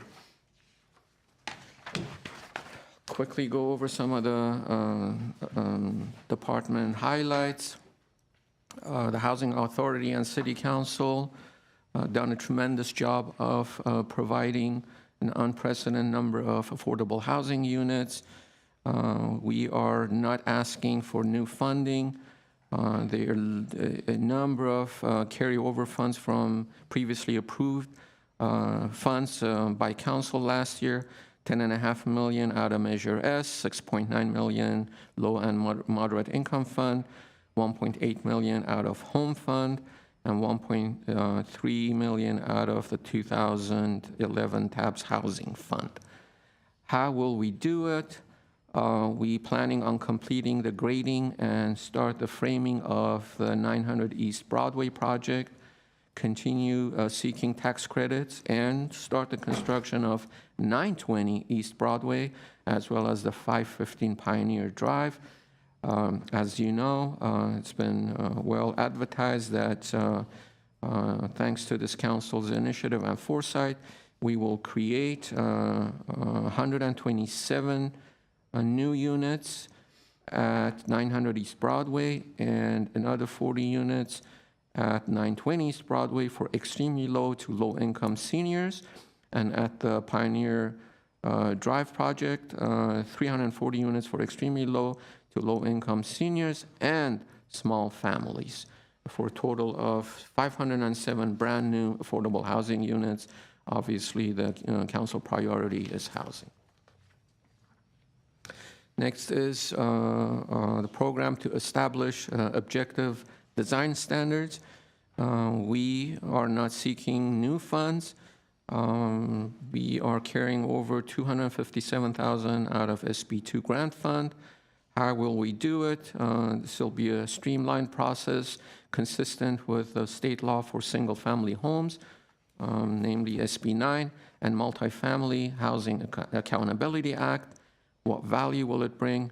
It reduces barriers to development of additional housing, creates consistency and predictability for the applicants, and it will reduce review time.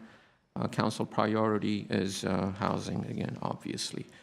The first one that will be completed is, as you know, the Tropico, anticipated completion fall of this year, and this will serve as a foundation for the rest of the city's multifamily standards.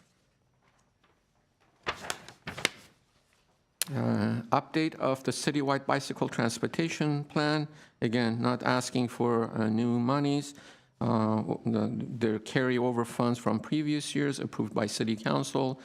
How we will do it? Modernize and enhance existing bicycle transportation plan, using updated and best practices.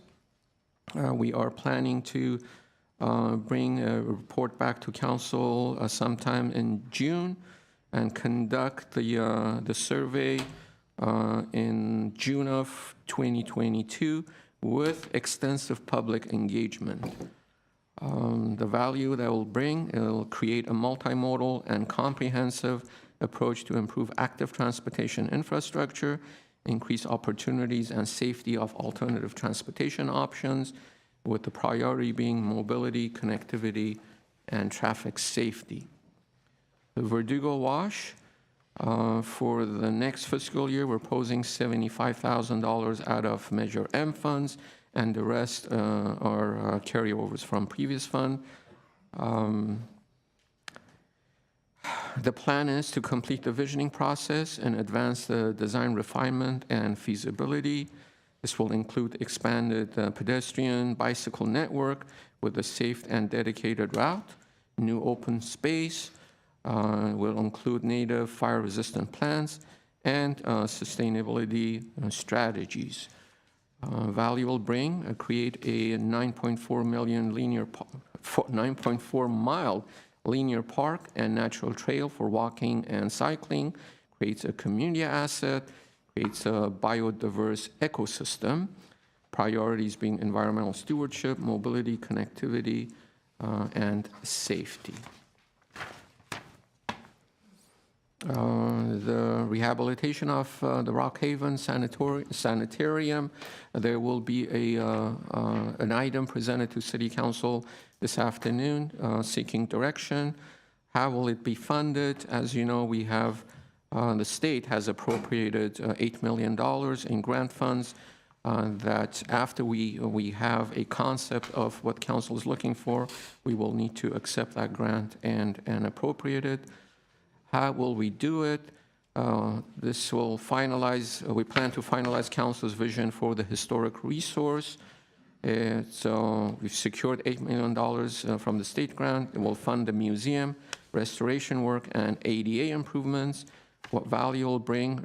It will rehabilitate a historic resource, create new open space opportunity, provide new cultural resource and museum, and create opportunity for new active uses. Council priority being environmental stewardship and improvement in the quality of life.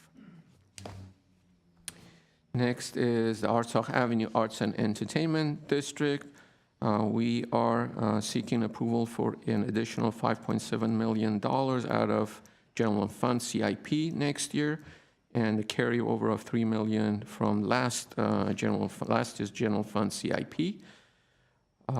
We are planning to issue an RFP in August of this year.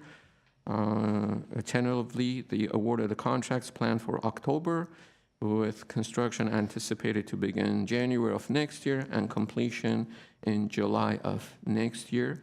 This will advance a long-term vision for Artsakh Avenue and support significant art installation, and the value will bring is new and highly active destination, supports other arts and entertainment uses, create a vital spine connecting significant cultural and civic assets, encourage new and creative programming, and this is a project collaboration between Public Works and Community Development, priorities being environmental stewardship and quality of life. And the last, but certainly not least, is the Vision Zero plan. We are seeking $118,000 of new monies out of Measure M fund for next year. We plan to develop a plan and benchmarks to eliminate transportation-related fatalities, planning on bringing an item to council in June. And staff is seeking grants to hopefully expedite the process. The value will bring is safe, active, and healthy multimodal transportation environment with enhanced active transportation, safety, stronger coordination with existing and updated plans, a comprehensive design, implementation, and enforcement strategy, with the priority being environmental stewardship and, again, quality of life. Mr. Mayor, Mayor City Council, that concludes the presentation on community development.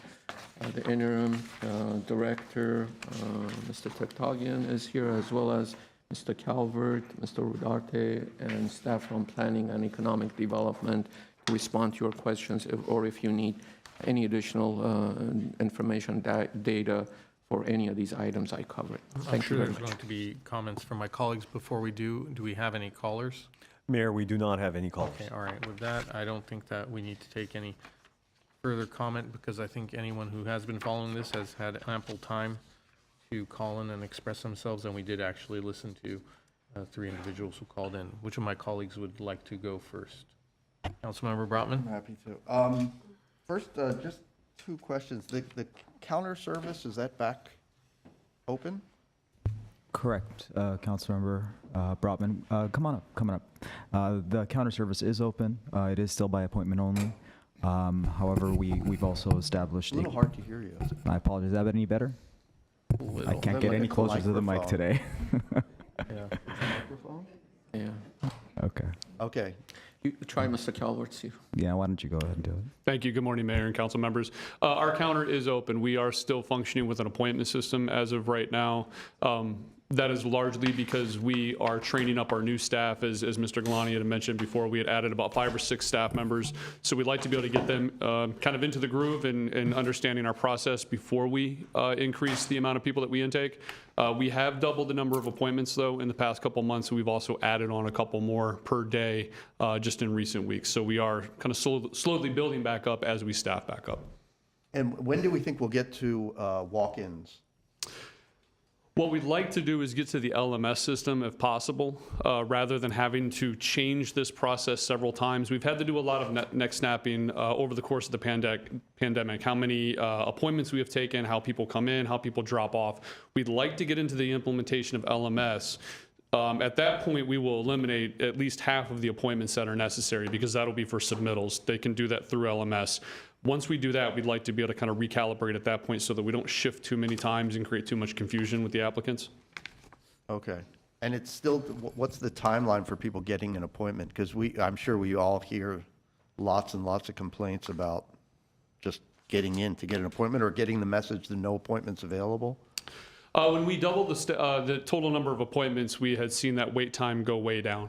What we've done is continue to hold a couple of appointments. Therefore, if somebody does reach out and they find that the system is full for the next month, we can slot them into some of these kind of extra appointments that we've held. Thus far, we haven't really ran into too many issues in the past few weeks, past few months in terms of getting appointments by doing that.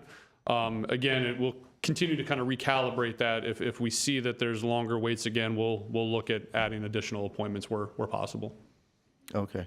Then on code enforcement, I just want to agree with Councilmember Devine's comments on that. I really, I don't know how we do it, but I know that it's frustrating for a lot of people. And I think sometimes it spills over into like the police department. Like I'm thinking, I know we've got this one situation that I'm thinking of now with a banquet hall that, is violating multiple ordinances and has no intention of complying. And what's happening is the police are getting called out there again and again and again, and that's, not a good use of resources. So. Yeah, Mr. Mayor, Mayor City Council, Councilmember Brotman, I don't believe increasing the number of inspectors would have helped in that case.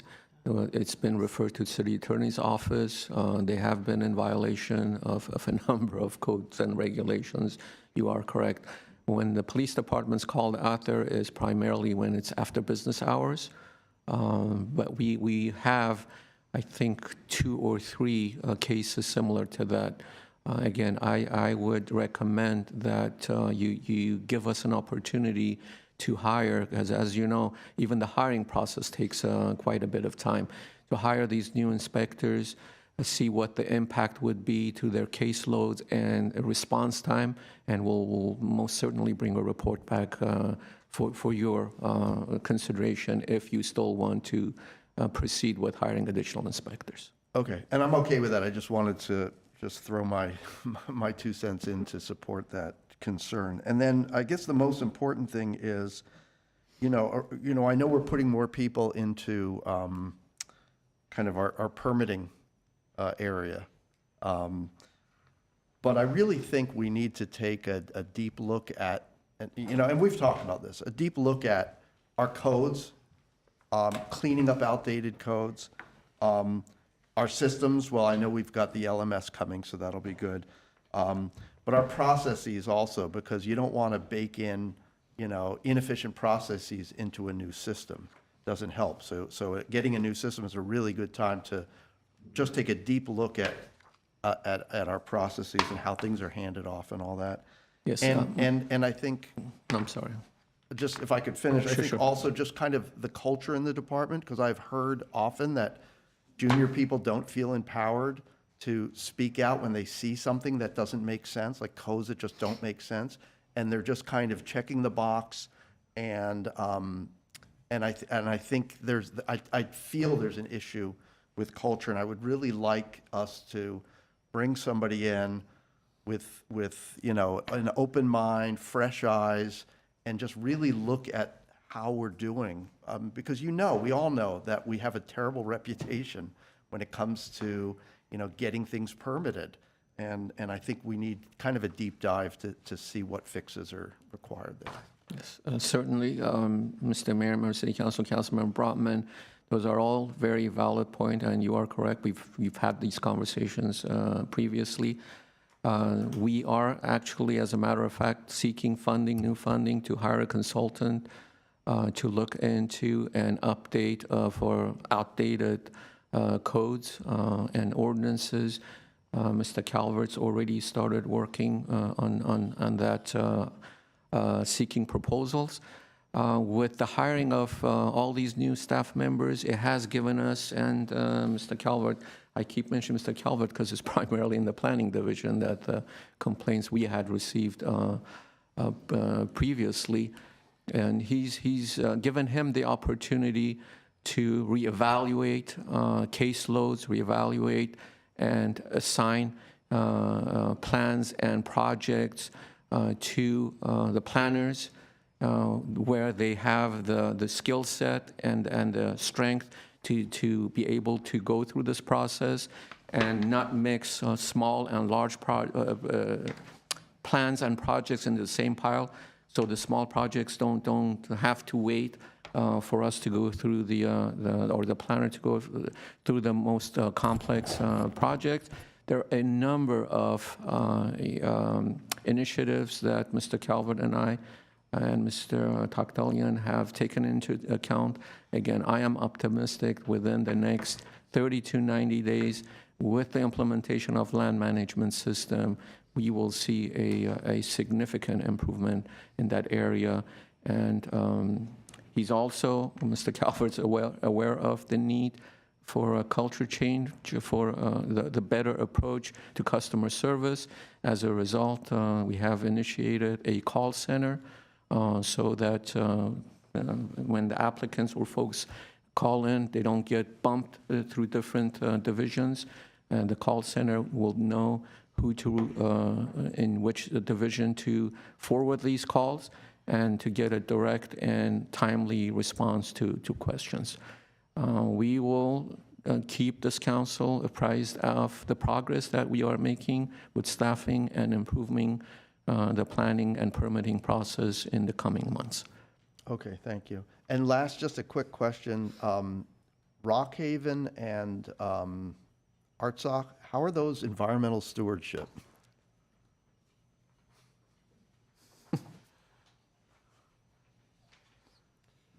In the case of Rockhaven, any reuse of any existing building is the most sustainable thing that we can do, but also the inclusion of open space is part of that. And I would say with Artsakh, similar, the creation of additional open space. Okay, I just kind of... It's a little bit of a stretch, but we thought we'd throw it in there. Mr. Calvert, don't go far. Yeah. I'm done. Thank I you. believe Councilmember Devine would like to ask a few questions. The LMS, can you explain, what is that, that's not the online permitting process, is it? LMS? It is, the land management system. This is where people will be able to submit online. In fact, as we roll that out, Mr. Rodarte could probably speak a little bit to that as well if you'd like additional detail, but we're going to open up 105, actually, the building, or the room in MSB, so people can learn how to submit online there. We're going to go through a number of kind of training and promotional opportunities as we roll this out, which again, as acknowledged, is expected to be sometime late this summer. Late this summer, up and running? Well, that's great. Here he comes. Already. Go ahead. A quick. Tell us about this. This is exciting because I'm it's very kind of excited. something that people have been asking for and requested. Mayor Kasakian, council members, city staff.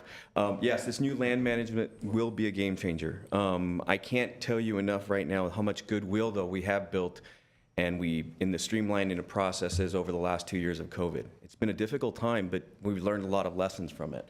One of the lessons is, you know what, how do we get projects into a system faster? How is it reviewed systematically and also simultaneously? The system will do that. The good thing about this, though, is it's coming soon. And the bad thing about that, it's coming soon. There are going to be new significant changes. It will go fully electronic. So nobody will be allowed to submit anything. There's no more paper applications, no more plans. It'll be fully electronic. You control a dashboard as an account holder, and that is fully on the responsibility of the individual that's submitting.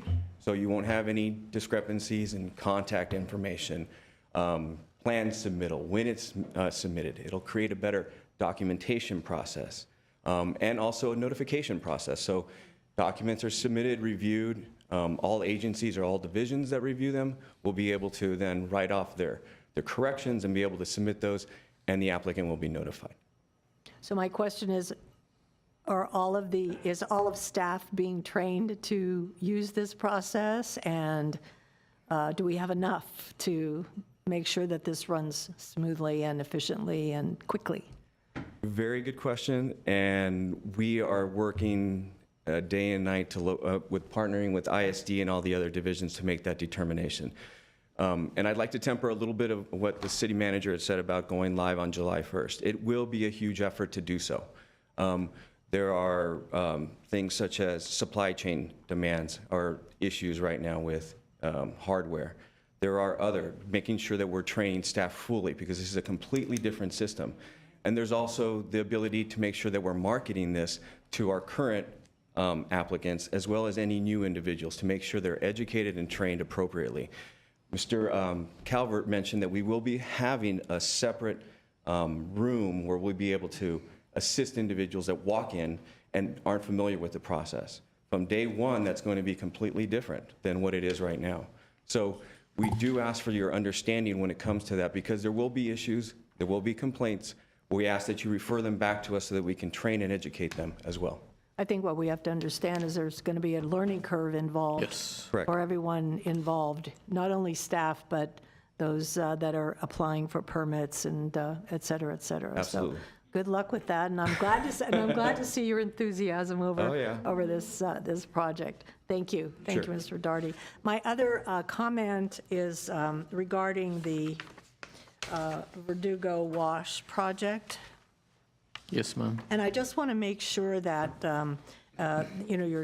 how will we do it, complete the visioning process? I want to make sure that you have enough outreach in the future and make sure that residents are involved in that outreach, that they are, if you have a task force, if you have a board of any kind that's involved in ideas, suggestions, complaints, comments, that they be involved in that process. I know that there are people that have requested to be on that task force, that committee, and I hope that in the not-too-distant future that can be accomplished, that we can get some feedback. I know that it's really important to those residents that live up there. Thank you. How do you feel about that, Mr. Calvert? So as we move forward in that visioning process, we plan to get more and more nuanced with those kind of organizations and groups that represent smaller kind of environments, and that would be specific neighborhoods, specific clusters of neighborhoods, and we'll start to see more and more of these kind of stakeholder working groups. What I would say to this first one is that was really more technically minded, people that could give us perspective and insight when it came to sustainability, experience with the Los Angeles River, multimodal transportation, public health, things of that nature. But as we move along, we'll continue to kind of grow and expand those groups that we work with. Okay, I hope so, because I know that a lot of them are, this is a very important issue to them. It's right in their backyard, and they want to have a voice, and I hope that we can give them that voice. Thank you. And I think that's all I have. Thank you, Councilmember Najarian. Thank you. So referencing slide 35, there's been a lot of talk in the community as to whether Glendale can challenge SB 9 and SB 10, and whether Glendale should challenge SB 9 and SB 10. We haven't adopted SB 10 yet, is that correct? Because that has to be adopted specifically by the municipalities. But SB 9 is the law. And there are some cities we've heard of, like Pasadena tried to declare their whole city a historic district to thwart SB 9. City of Woodland tried to declare themselves a habitat for mountain lions, I guess. To thwart it, they backed off.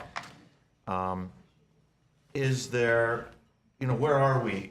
Where are we with SB 9? Are there other cities that are challenging it? Have those challenges been successful? Personally, I think there are neighborhoods that are amenable to the SB 9 accommodations, others are not. We know historic districts have been excluded from that. You won't get an SB 9 in a historic district. No ADUs in historic districts, which leads, ADUs are permitted in historic districts as long as they're not, they don't detract from the. okay, but there's no historic SB 9 in That's correct. historic districts, so no lot split. So some people would say that that is creating a disparity, an inequity to permitting people to live in those districts, because otherwise someone could split a lot and create more housing in there. Are other cities, I guess maybe it's a city attorney, or maybe this is a planning, goes around the planning departments. Is there a viable challenge to the SB 9 that we need to maybe sit back and see how it works its way through the courts? Or is this it? Like it or not, SB 9 is here to stay. Let me try to answer that.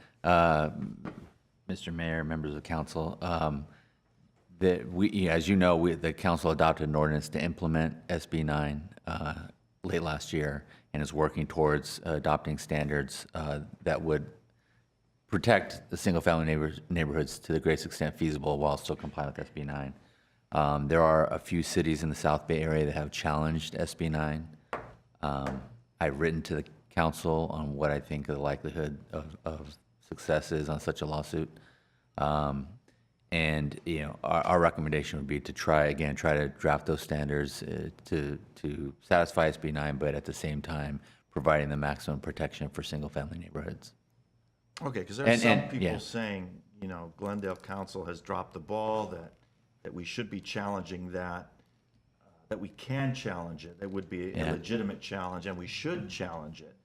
And I'm not sure what the state is. The state of California and the Attorney General made it very clear that they're going to do everything that they can to defend SB 9 and the legality of that. My suggestion would be to continue to work towards developing these standards. And if that lawsuit is successful, all the cities in California will be the beneficiaries of that. But I would not recommend to wait until that lawsuit is resolved, because then we will be behind the 8 ball, so to speak. So we will continue to monitor that lawsuit. It's in the very early stages, so it would be a court decision, a likely appeal at least 1 or 2 years before we get any sort of result out of that litigation. All right, so keep us posted Will do. on that. And, like I said, I think it's fine for certain neighborhoods, others not so fine. That's my only question.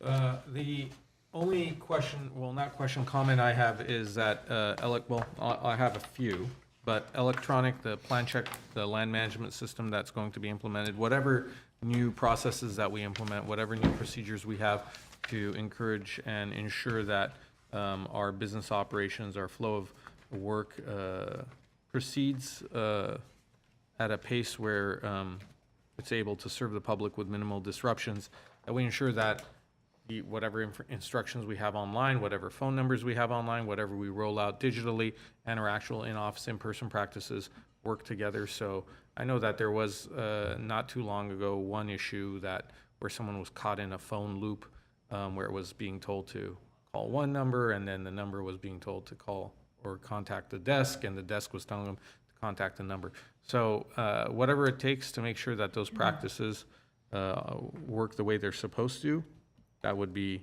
great, because then when it doesn't, obviously council hears about it, as you do as well. In terms of code enforcement, I concur that we do need more bodies out there. I don't know necessarily how we do it, so I'm open to suggestions. I know that it was mentioned in this presentation that there will be individuals that will look at some of our new ordinances, whether it's Mylar balloon ban or the beekeeping ordinances.